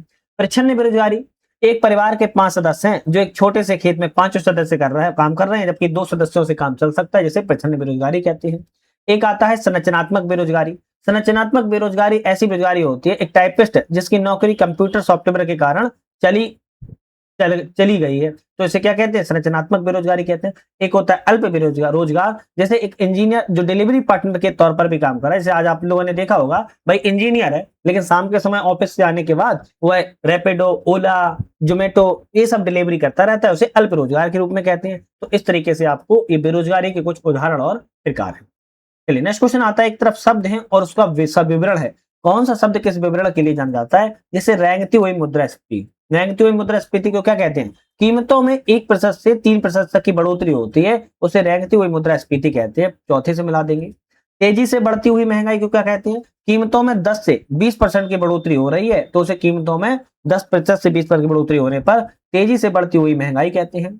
बढ़ती मुद्रास्फीति को क्या कहेंगे? कीमतों में 3 से 10% की बढ़ोतरी हो रही है, उसे हम बढ़ती मुद्रास्फीति कहते हैं। और बेलगाम मुद्रास्फीति किसे कहेंगे? जो बेहद ज्यादा और बेकाबू हो जाती है, हो सकता है 3 आंकड़ों में भी हो जाए, उसे बेहद ज्यादा बेकाबू को हम बेलगामी मुद्रास्फीति कहते हैं। तीसरे से मिला देंगे। तो क्या है ये मुद्रास्फीति? इन्फ्लेशन है, रेंगती हुई, बढ़ती हुई, तेजी बढ़ती हुई या बेलगाम मुद्रास्फीति के अंतर्गत आती है। चलिए नेक्स्ट क्वेश्चन आता है कि भारत में किस पंचवर्षीय योजना काल को अक्सर आर्थिक एवं उदारीकरण का काल कहा जाता है? 8वीं पंचवर्षीय योजना को याद रखना है। 8वीं पंचवर्षीय योजना जो आपकी 1992 से लेके 1997 के दरमियान आई थी, 1991 का शासनकाल इसी में रहा है। आर्थिक नीति से सुधार से संबंधित एलपीजी, अब तो याद आ गया होगा। 8वीं पंचवर्षीय योजना को आर्थिक उदारीकरण के काल के रूप में जाना जाता है। नेक्स्ट क्वेश्चन आता है केंद्रीय आर्थिक सर्वेक्षण 2025-26 में रेखांकित बुनियादी बेसिक इंफ्रास्ट्रक्चर ढांचे के विकास के बारे में कौन सा ऑप्शन यहाँ पर सही है? बात की जाए किस वर्ष 2014 से वित्त वर्ष 2026 के बीच में हाई स्पीड रोजगार गलियारों की लंबाई में लगभग 10 गुना वृद्धि हुई है? क्या ये सही है? आप कहेंगे बिल्कुल ठीक बात है। अक्टूबर 2025 तक रेलवे के ब्रॉडगेज नेटवर्क का विद्युतीकरण 99.1% तक पहुंच गया है, ये भी सही है। भारत अब दुनिया का तीसरा सबसे बड़ा घरेलू विमान बाजार बन गया है। यहाँ चालू हवाई अड्डों की संख्या 164 से बढ़कर हो चुकी है। कितनी? अब आप लोग मुझे कमेंट करके बताओ 164 से बढ़कर कितनी हो गई है। बाकी तीनों ऑप्शन करेक्ट है। ऑप्शन कहेंगे हम डी वाला, सभी ऑप्शन सही है। उपयुक्त में से राजकोषीय संकेतकों का 2026-27 के उनके केंद्रीय बजट अनुमानों के साथ मिलान जीडीपी के प्रतिशत के बीच में करना है। संकेतक है और यहाँ पर बजट अनुमान 2026-27 और यहाँ पर जीडीपी के। तो राजकोषीय अगर घाटे की बात की जाए तो आप कहेंगे 4.3% रहा है। राजस्व घाटे की बात किया 1.5% है। प्राथमिक घाटे की बात किया 0.7% है और ऋण से जीडीपी अनुपात की बात किया तो 5.56% है। 55.6% है। आपका ऑप्शन यहाँ पहला वाला सही है। चलिए नेक्स्ट क्वेश्चन की बात की जाए, बिहार आर्थिक सर्वेक्षण 2025-26 के अनुसार पिछले 12 वर्षों में राज्य में वन क्षेत्र में कितनी वृद्धि हुई है? पिछले 12 वर्षों में राज्य के वन क्षेत्र में कितना वृद्धि हो गई है? आप कहेंगे 689 वर्ग किलोमीटर की वृद्धि हो चुकी है। बी ऑप्शन करेक्ट है। पिछले 12 वर्षों में 689 वर्ग किलोमीटर की वृद्धि हो चुकी है। वित्त वर्ष 2026-27 के बिहार बजट अनुमानों के अनुसार कौन सा विकल्प कुल व्यय के आवंटन में घटते में सही क्रम से प्रस्तुत हो रहा है? तो बात यह है सबसे शिक्षा को क्षेत्र को दिया गया है। शिक्षा क्षेत्र की बात किया तो शिक्षा क्षेत्र को 68,216 करोड़ रुपए दिए गए हैं। ग्रामीण विकास के लिए बात किया है तो 23,701 करोड़ रुपए दिए गए हैं। स्वास्थ्य क्षेत्र के लिए बात किया है तो 21,270 करोड़ रुपए दिए गए हैं। वहीं गृह पुलिस विभाग के लिए बात किया तो 20,232 करोड़ रुपए दिए गए हैं। ऑप्शन ए वाला रहेगा। इस तरीके से बढ़ते से घटते क्रम में इसको बताया गया है। बिहार में पुलिस दीदी पहल मुख्य रूप से किस क्षेत्र में जागरूकता फैलाने पर केंद्रित है? पुलिस दीदी जो पहल है पंचायत स्तर पर महिलाओं की सुरक्षा और कानूनी अधिकार से संबंधित आती है। आपका सी ऑप्शन यहाँ पर करेक्ट है। पीएम राहत के तहत कैशलेस इलाज के लिए वित्तीय सीमा क्या है? पीएम राहत के तहत कैशलेस इलाज के लिए जो वित्तीय सीमा है 1.5 लाख रुपए वित्तीय सीमा को यहाँ पर बताया गया है। यह रखना है। पीएम सड़क राहत जो योजना है सड़क योजना के पीड़ितों के कैशलेस सुविधा इलाज के प्रदान यहाँ पर जो है करता है। चलिए नेक्स्ट क्वेश्चन आता है, बिहार को बंगाल से पृथक करने के लिए एक नए प्रांत के गठन की मांग को किसने यहाँ पर जो है विचार किया था? बात की जाए 1906 में डॉक्टर सच्चिदानंद सिन्हा और महेश नारायण ने पृथक बिहार की मांग का एक पुस्तिका जारी की थी। समर्थन में सही लिखा है। बिहारी छात्र सम्मेलन का आयोजन पटना में राजेंद्र प्रसाद के द्वारा किया गया था। ये भी ऑप्शन करेक्ट है। बिहार प्रादेशिक सम्मेलन का प्रथम अधिवेशन 1908 में भागलपुर में हुआ। बिहार प्रादेशिक सम्मेलन का आयोजन 1908 में तो हुआ था, पटना में हुआ था, ना कि भागलपुर में हुआ था। तो ऑप्शन यहाँ पर तीसरा गलत है, केवल पहला दूसरा ही सही है। आप कहेंगे पहला वाला सही है। तो अभी तक हम देखो इस टेस्ट सीरीज से बात किया तो हिस्ट्री के क्वेश्चनों को लगा चुके हैं। हिस्ट्री के बाद हमने साइंस के क्वेश्चनों को कवर किया था। साइंस के बाद हमने किसके ज्योग्राफी के क्वेश्चनों को यहाँ पर जो है कवर किया हुआ है। ज्योग्राफी के बाद हमने इकोनॉमी के क्वेश्चनों को कवर किया हुआ है। इकोनॉमी के बाद अब हम बिहार जीके के संबंधित क्वेश्चनों को लगा रहे हैं, अपने आप में इंपोर्टेंट है। इसके बाद करंट अफेयर्स और सीसेट के भी क्वेश्चन आएंगे। निम्नलिखित कथनों पर विचार कीजिए और विचार करना है कौन सा ऑप्शन यहाँ पर जो है सही है। चलिए विचार करेंगे। बिहार में क्रांतिकारी राष्ट्रवाद का प्रसार बंग विरोधी आंदोलन के प्रभाव से हुआ है। क्या सही है? बिल्कुल बात ठीक है। अनुशीलन समिति संवैधानिक तरीकों से सुशासन प्राप्त करने की पक्षधर थी। अनुशीलन समिति संवैधानिक शांतिपूर्ण उपायों की नहीं थी बल्कि क्रांतिकारी संघर्ष कार्यक्रमों की थी। तो आप कहेंगे अनुशीलन समिति जो थी क्रांतिकारी संगठनों से संबंधित थी। तो दूसरा वाला यहाँ गलत है। बिहार में क्रांतिकारी विचारधारा के प्रारंभिक प्रवर्तकों में डॉक्टर ज्ञानेंद्र नाथ, केदारनाथ बनर्जी, बाबाजी ठाकुरदास शामिल थे। सही। तो पहला और तीसरा शामिल है, जबकि दूसरा ऑप्शन यहाँ पर गलत था। निम्नलिखित में से किस व्यक्ति ने पटना में 1906-7 के दौरान रामकृष्ण सोसाइटी की स्थापना की, द मदरलैंड नामक समाचार पत्र का प्रकाशन प्रारंभ करवाया था? तो ये आपके बाबा ठाकुर जी दास शामिल थे। कौन से बाबा ठाकुर जी दास थे? इन्होंने रामकृष्ण सोसाइटी की स्थापना पटना में की और समाचार पत्र द मदरलैंड नाम से प्रकाशन करवाया हुआ था। नेक्स्ट क्वेश्चन की बात कर लेते हैं। एक तरफ व्यक्ति है और एक तरफ संबंधित कार्य है। कौन सा व्यक्ति किस कार्य के लिए जाना जाता है और यहाँ पर कितने विकल्प यहाँ पर सही सुन लेते हैं, बात की जा रही है। तो सचिन नाथ सान्याल की बात की जाए 1913 में पटना में अनुशीलन समिति की शाखा की स्थापना की। बिल्कुल सही है। यदुनाथ सरकार की बात किया है भागलपुर में युवा क्रांतिकारियों को प्रशिक्षण दिया। सही है। यदुनाथ सरकार ने मुगल काल के इतिहास पर व्यापक शोध किया है और ध्यान रखना है ये गलत है। रेवती नाग की बात की है बक्सर में क्रांतिकारियों के प्रशिक्षण की व्यवस्था की। तो रेवती नाग भागलपुर में युवाओं को प्रशिक्षित करने के लिए भेजी गई थी। ढाका अनुशीलन समिति के सदस्य थी। तो क्रांतिकारी की तो थी, बक्सर में नहीं की थी इन्होंने, ध्यान रखना है ढाका में की थी। तो ऑप्शन कहेंगे तीसरा भी गलत है। भूपेंद्र नाथ दत्त की बात की जाए पटना में भवानी मंदिर क्रांतिकारी संस्था की स्थापना की। करेक्ट है। पहला और चौथा सही है, जबकि दूसरा और तीसरा गलत है। आप कहेंगे सी ऑप्शन करेक्ट है। नेक्स्ट क्वेश्चन आता है निम्नलिखित व्यक्तियों में से किसे पटना में अफीम व्यापार का अंग्रेज एजेंट बताया गया, विद्रोह के दमन के प्रयास में मारा गया? कौन सा व्यक्ति था? Doctor R Lois. Doctor R Loyal जो थे 1857 में अफीम व्यापार के एजेंट जो है बताए गए और फिर मारे भी गए थे। निम्नलिखित में से कौन सा कथन 1857 के बिहार के विद्रोहियों के संबंध में सही नहीं है? गलत ऑप्शन यहाँ पर कौन सा है? तो यहाँ पर बात की जा रही है कि 1857 के विद्रोह के संदर्भ में कौन सा कथन सही नहीं। वाइजुल हक 19 जून 1857 को बंदी बनाए गए प्रतिष्ठित व्यक्तियों में से एक थे। बिल्कुल सही है। टेलर ने अपनी पुस्तक आवर क्राइसिस में पीर अली के साहस एवं धैर्य की प्रशंसा की है। करेक्ट है। पटना सिटी में विद्रोह का केंद्र प्रारंभ में गुरहट्टा मोहल्ला में हुआ था, ये भी सही है। बात की जा रही है पटना विद्रोह का संबंध केवल सैनिकों तक सीमित था, ये गलत है। सीधे सीधा गलत लिखा है कि पटना विद्रोह का संबंध सैनिकों तक नहीं था, बल्कि व्यापारी, नागरिक, धार्मिक सभी पर था। 1935 के भारत शासन अधिनियम के अंतर्गत बिहार में 1937 के प्रथम प्रांतीय विधानसभा चुनाव के संदर्भ पर विचार कीजिए। यहाँ पर कौन सा ऑप्शन करेक्ट है? विधानसभा की कुल 152 सीटों में से 39 सीटें मुसलमानों के लिए आरक्षित थी, क्या ये सही है? आप कहेंगे बिल्कुल बात ठीक है। महिलाओं के लिए 4 सीटों का प्रावधान था, ये भी करेक्ट है। अनुसूचित जनजातियों के लिए 15 सीटों का प्रावधान था। अनुसूचित जनजातियों के लिए बात की जाए तो 7 सीटों का प्रावधान था। कितना? 7 सीटों का, 15 का नहीं था। तो तीसरा गलत है, केवल पहला दूसरा ऑप्शन सही है। बिहार में 1937 के प्रथम विधानसभा चुनाव के पश्चात कांग्रेस के द्वारा तत्काल मंत्रिमंडल गठन से इनकार करने का प्रमुख कारण क्या रहा है? तो था कि राजनीतिक स्वायत्तता के संबंध में राज्यपाल से आश्वासन प्राप्त नहीं हुआ था और यह आश्वासन जो है मंत्रिमंडल गठन के लिए इनकार कर दिया गया था। निम्नलिखित साहित्यकार हैं और एक तरफ यहाँ पर संबंधित स्थान है, कौन सा साहित्यकार किस स्थान से संबंधित है? जैसे बात किया है राज राजेश्वरी प्रसाद सिंह आपके सूरपुरा से संबंधित थे। बात किया है भुवनेश्वरी मिश्रा, बात किया दरभंगा से संबंधित रहे हैं। और अयोध्या प्रसाद खत्री की बात किया मुजफ्फरपुर से संबंधित रहे हैं। जगन्नाथ प्रसाद सिंह केकर की बात किया है, जगन्नाथ प्रसाद सिंह केकर का संबंध गिद्धौर से नहीं था, बल्कि देव रियासत से था। कहां से था? देव रियासत से इनका संबंध था। तो ऑप्शन यहाँ पर चौथा वाला गलत है, 3 ऑप्शन सही है। आप कहेंगे 1 2 3 सही है।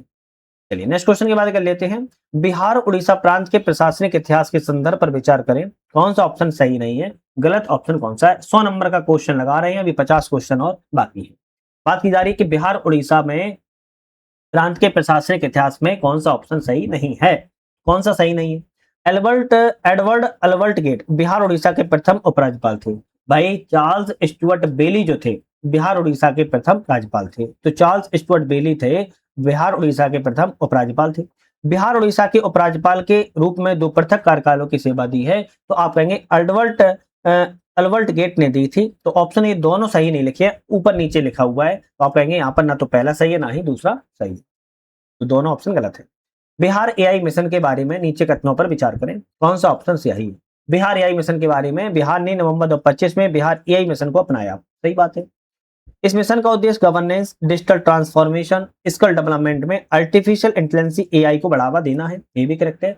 बिहार एआई मिशन का मुख्य रूप से प्राइवेट एआई कंपनियों को रेगुलेट करना, एआई आधारित सेवाओं के लिए अनिवार्य लाइसेंस जारी करने पर केंद्रित है। तो यह मिशन प्राइवेट कंपनियों को लाइसेंस देने और उन्हें कंट्रोल करने के लिए रेगुलेटरी फ्रेमवर्क नहीं है। इसका मुख्य फोकस है एआई को अपनाना, इनोवेशन, क्षमता निर्माण पर कार्य करना। तो तीसरा गलत है, केवल पहला दूसरा सही है।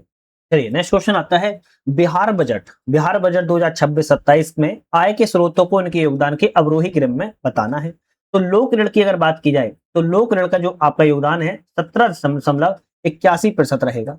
राज्य सरकार के कर राजस्व की बात की जाए तो 18.92% है। केंद्रीय करों में राज्य के अंश की बात की जाए तो 45.49% है। सबसे ज्यादा केंद्रीय करों में राज्य का अंश ही रहेगा क्या? नहीं। केंद्र सरकार से सहायता अनुदान की बात की जाए तो आपके 14.92% है। और बात किया है राज्य कर का भिन्न राजस्व और वसूली के रूप में आप किया 2.85% है।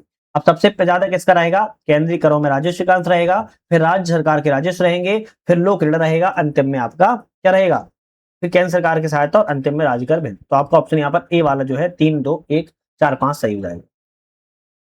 चलिए नेक्स्ट क्वेश्चन की बात कर लेते हैं। बिहार बजट 2026-27 में व्यय संरचना के संबंध पर कौन सा ऑप्शन सही है? तो व्यय संरचना के संदर्भ में बात की जा रही कौन सा ऑप्शन करेक्ट है? तो बात किया है सामाजिक सेवाओं पर व्यय का हिस्सा सामान्य सेवाओं और आर्थिक सेवाओं दोनों से अधिक है। बिल्कुल बात ठीक है। सामाजिक सेवाओं के व्यय की बात की जाए तो आप कहेंगे 41.55% है, जबकि हम बात की जा रही है सामान्य सेवाओं की। सामाजिक सेवाओं में 41.55% है, सामान्य सेवाओं की बात की जाए तो 28.12% है। और यहाँ पर आर्थिक सेवाओं की बात की जाए तो 23.39% है। तो ऑप्शन पहला वाला क्या है? सही है। लोक ऋण की वापसी पर व्यय आर्थिक सेवाओं पर व्यय के 1/3 से कम है। लोक ऋण की वापसी की बात किया कितना है? तो आप कहेंगे 6.52% है। और ऋण और यहाँ पर अच्छा हाँ ये भी करेक्ट हो गया। सहायता अनुदान और अंशदान पर व्यय का हिस्सा 1% से कम है। सहायता अनुदान की अगर बात की जाए अंशदान की तो 0.01% रखना है। तो आपको ऑप्शन तीनों ही सही है। यहाँ पर आप कहेंगे 1 2 3 डी ऑप्शन करेक्ट रहेगा। बिहार के संदर्भ में NFHS 6 के अनुसार निम्नलिखित में से घटते क्रम में बताइए, व्यवस्थित कीजिए। तो घटते क्रम में व्यवस्थित करना है तो यहाँ पर सबसे पहले क्या आएगा, आप कहेंगे मासिक धर्म के दौरान स्वच्छता के तरीकों का उपयोग करने वाली महिलाएं, है ना। मासिक धर्म के दौरान स्वच्छता के यहाँ पर प्रयोग करने वाली महिलाएं कितनी रहेंगी, आप कहेंगे 63% रहेंगी। इसके बाद आपका आएगा निर्णय लेने में भाग लेने वाली विवाहित महिलाएं। तो निर्णय लेने में भाग लेने वाली विवाहित महिलाएं 85.1% रहेंगी। इसके बाद आपका आएगा बैंक या बचत खाते रखने वाली महिलाएं, तो आपकी 90% रहेंगी, यहाँ रखना है। इसके बाद व्यक्तिगत उपयोग के लिए मोबाइल फोन रखने वाली महिलाओं की बात की जाए तो 62.8% आएंगे। तो सबसे ज्यादा किसमें दिख रहा है, दूसरे नंबर पर, फिर आपका तीसरे पहले नंबर पर, फिर आपका चौथा वाला तीसरे नंबर पर, फिर आपका ये दूसरा। तो इस तरीके से भी बिहार के संदर्भ में NFH 6 के अनुसार यह घटते क्रम में संकेतक है। निम्नलिखित घटनाओं को कालक्रम में व्यवस्थित कीजिए। अब कैसे घटने व्यवस्था करना है, जैसे द बिहार हेराल्ड का जो प्रकाशन है, द बिहार हेराल्ड का प्रकाशन 1875 में हुआ था। द बिहार टाइम्स की स्थापना 1903 में की गई थी। द सर्चलाइट का प्रकाशन की बात किया तो 1918 में हुआ। द इंडियन नेशन की स्थापना की बात किया 1931 में। तो ऑप्शन आपका ए रहेगा कि सभी ऑप्शन यहाँ पर ऑलरेडी सही लिखे हैं। बिहार सरकार की पराग योजना के संबंध में कौन सा ऑप्शन सही है। बिहार योजना की पराग योजना मधुमक्खी पालन से संबंधित है, याद रखना है। और यह मधुमक्खी पालन से बिहार सरकार की पराग योजना बहुत ज्यादा महत्वपूर्ण भी है। नेक्स्ट क्वेश्चन आता है 1977 तथा 1980 में बिहार में लगाए गए राष्ट्रपति शासन के संबंध में कथनों पर विचार कीजिए। कौन सा ऑप्शन यहाँ पर क्या है करेक्ट है। तो चलिए देखते हैं। 1977 में मोरारजी देसाई ने बिहार सहित 9 राज्यों की कांग्रेस सरकार को बर्खास्त किया था, बिल्कुल बात ठीक है। 1980 में इंदिरा गांधी सरकार ने बिहार सहित जनता पार्टी शासित राज्यों को बर्खास्त किया था, करेक्ट है। दोनों घटनाएं केंद्र में सत्ता परिवर्तन के बाद हुई, आप कहेंगे बिल्कुल सही है। दोनों अवसरों पर बिहार विधानसभा चुनाव कराए गए और नई सरकार बनाई गई, ये भी करेक्ट है। चारों ही ऑप्शन आपके यहाँ पर सही है, आप कहेंगे सी वाला रहेगा, चारों ऑप्शन करेक्ट। नेक्स्ट क्वेश्चन आता है निम्नलिखित कथनों पर विचार कीजिए, उपयुक्त में से कौन सा कथन सही है। सिकंदर लोदी ने 1495 से 96 में दरिया खान नुहानी को बिहार का राज्यपाल नियुक्त किया था, बिल्कुल बात ठीक कह रहा है। बिहार बाबर ने 1528 में घाघरा के युद्ध में अफगानों को पराजित किया था। पहली बात तो 1528 में नहीं किया था, 1529 में बिहार ने घाघरा के युद्ध में अफगानों को पराजित किया था। तो दूसरा गलत हो गया, पहला वाला ऑप्शन यहाँ पर सही है। नेक्स्ट क्वेश्चन आता है शेरशाह के शासनकाल की निम्नलिखित घटना युद्धों पर विचार कीजिए, एक कालक्रम में व्यक्त कीजिए।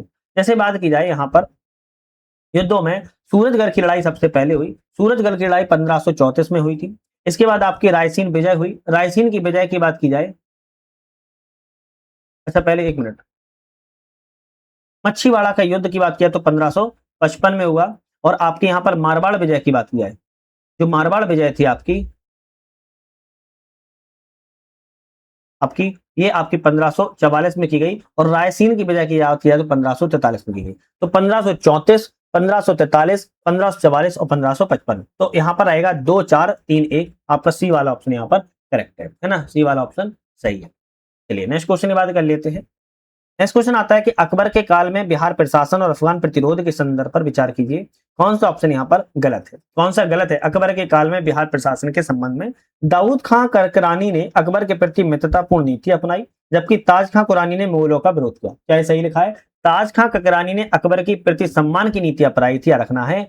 और यहाँ पर दाऊद खान नुहानी ने इसका विरोध किया था, तो उल्टा लिखा हुआ है, रखना है। ऑप्शन कहीं पहला गलत है।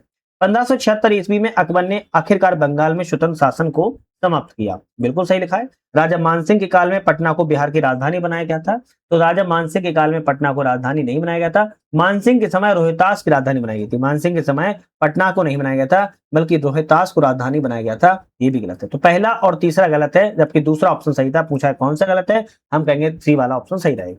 12 से 23 माह के बच्चों में बाल टीकाकरण के संबंध में NFH 6 के डेटाबेस पर विचार कीजिए। कौन सा ऑप्शन सही है, क्या विचार करना है। NFH 6 क्या कहता है, कहता है कि बच्चों में पूर्ण टीकाकरण दर 27.1% हो गई, सही है। रोटा वायरस टीकाकरण कवरेज में पिछले वर्ष सर्वेक्षण की तुलना में मामूली कमी देखी गई है, तो ये सही लिखा है। रोटा वायरस के टीकाकरण में कमी नहीं आई है, बल्कि दोगुने से भी अधिक हो गया है, तो ऑप्शन कहेंगे दूसरा गलत लिखा है। 12 से 23 माह के बच्चों में भारत में 96% से अधिक बच्चों ने कम से कम टीका प्राप्त किया हुआ है, करेक्ट है। तो पहला और तीसरा सही है, दूसरा ऑप्शन गलत है, आप कहेंगे सी वाला ऑप्शन सही रहेगा। नेक्स्ट क्वेश्चन आता है निम्नलिखित कथनों पर विचार कीजिए, कौन सा कथन सत्य है। अंतर्राष्ट्रीय योग दिवस की बात की जाए तो 2026 की थीम स्वस्थ आयु के लिए योग था, बिल्कुल बात ठीक कही जा रही है। सिल्वर इकोनॉमी का संबंध योग से जुड़ी अर्थव्यवस्था से है, क्या सही है। आप कहेंगे सिल्वर इकोनॉमी का संबंध योग से जुड़ी अर्थव्यवस्था के लिए नहीं है, ये कुछ और के लिए है। आपका ऑप्शन इसको मुझे कमेंट में बताना है कि सिल्वर इकोनॉमी का संबंध किससे है। ठीक है, दूसरा वाला गलत है, केवल पहला सही है। लेकिन सिल्वर इकोनॉमी का संबंध किससे है, आप मुझे कमेंट करके जरूर बताइएगा। भारत सरकार के द्वारा आयुर्वेद दिवस किस तिथि को मनाए जाने की घोषणा की गई है? 23 सितंबर को आयुर्वेद दिवस मनाया जाता है। भारत सरकार ने आयुर्वेद दिवस 23 सितंबर को मनाए जाने की घोषणा की है। प्रधानमंत्री नरेंद्र मोदी को द ऑर्डर ऑफ एक्सीलेंस नामक सर्वोच्च राष्ट्रीय सम्मान किस देश ने प्रदान किया है? गुआना देश के द्वारा यह सम्मान को दिया गया है भारत के प्रधानमंत्री नरेंद्र मोदी जी को।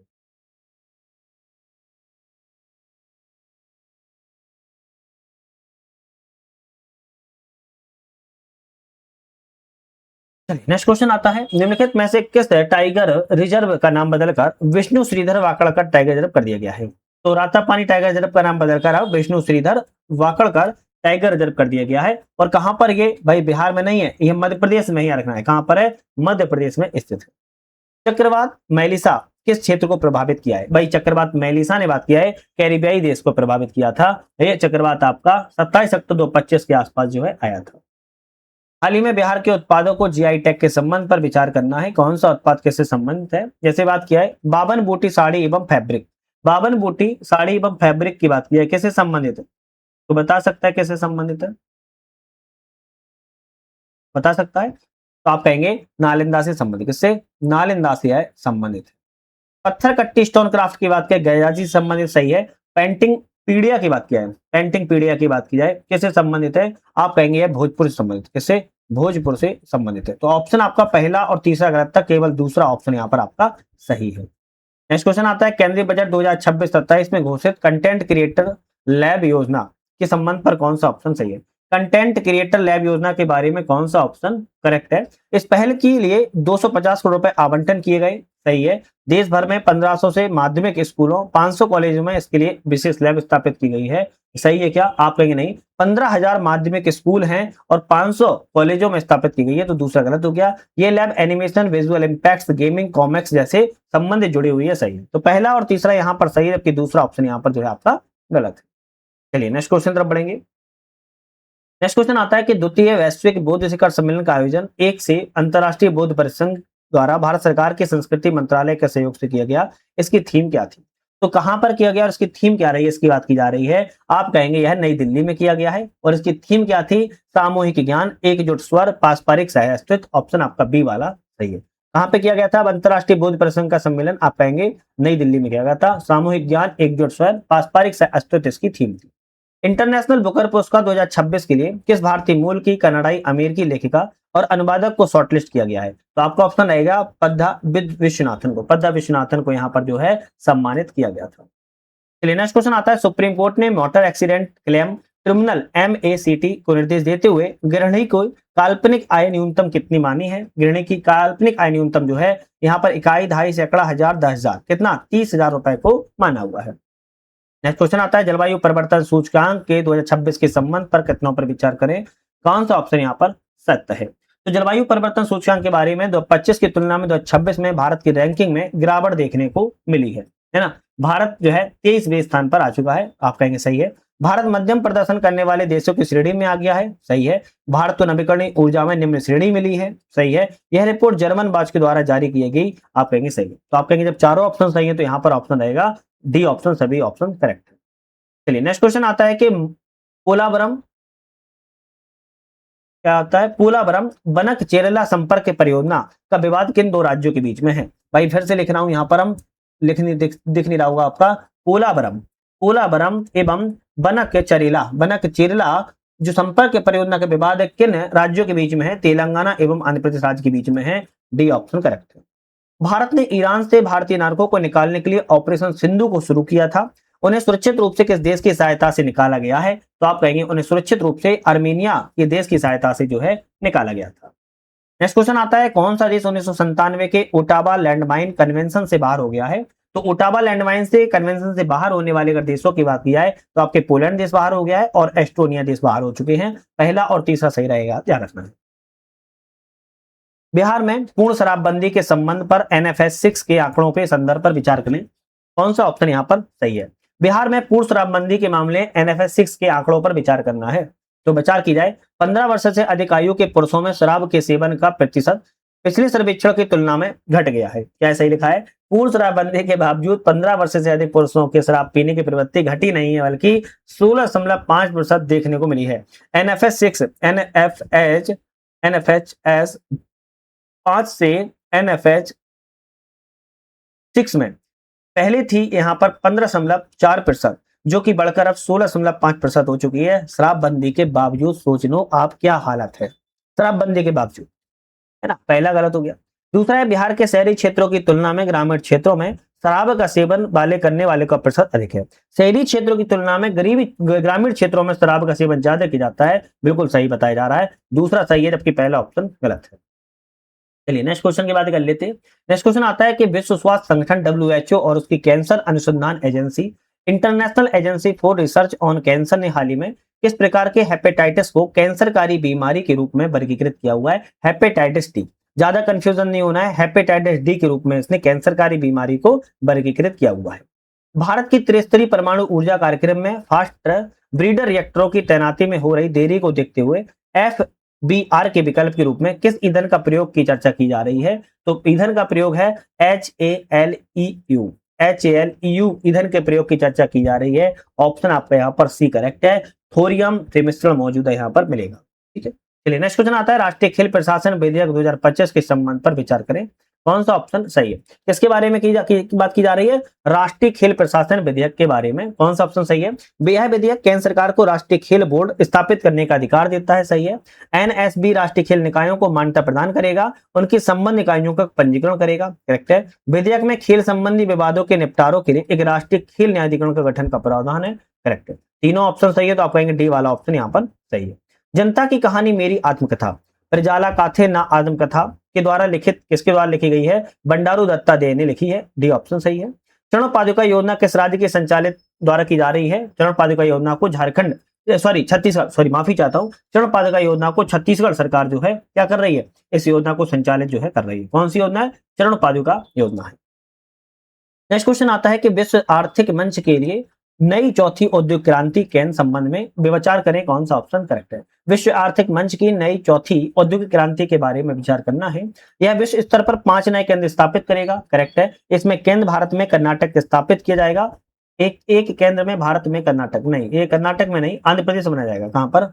आंध्र प्रदेश में बनाया जाएगा। तो दूसरा वाला गलत है। भारत में पहले से 2 केंद्र स्थापित हैं, तीसरा केंद्र स्थापित होगा। सही है। पहले वाले कहां पर अगर बात की जाए तो पहला आप कहेंगे मुंबई में है, दूसरा आपका हैदराबाद में है, क्या रखना है, और तीसरा आपका कहां पर? आंध्र प्रदेश में बनेगा। तो केवल पहला तीसरा सही है, जबकि दूसरा ऑप्शन गलत है। नेक्स्ट क्वेश्चन आता है कि भारत की पहला और विश्व का चौथा ऊर्जा संग्रहालय कहां बनेगा? भारत का पहला और विश्व का चौथा ऊर्जा संग्रहालय की बात की जा रही है, पटना में बनेगा। यहाँ पर सी ऑप्शन आपका सही। कहां बनेगा? पटना बनेगा। बिहार सरकार ने नई दिल्ली में आयोजित high profile AI impact summit के दौरान कितने रुपए के समझौता ज्ञापन पर सफलतापूर्वक हस्ताक्षर किए हुए हैं? 468 करोड़ रुपए पर इन्होंने हस्ताक्षर जो है किए हुए हैं। 468 करोड़ रुपए पर हस्ताक्षर किए हुए।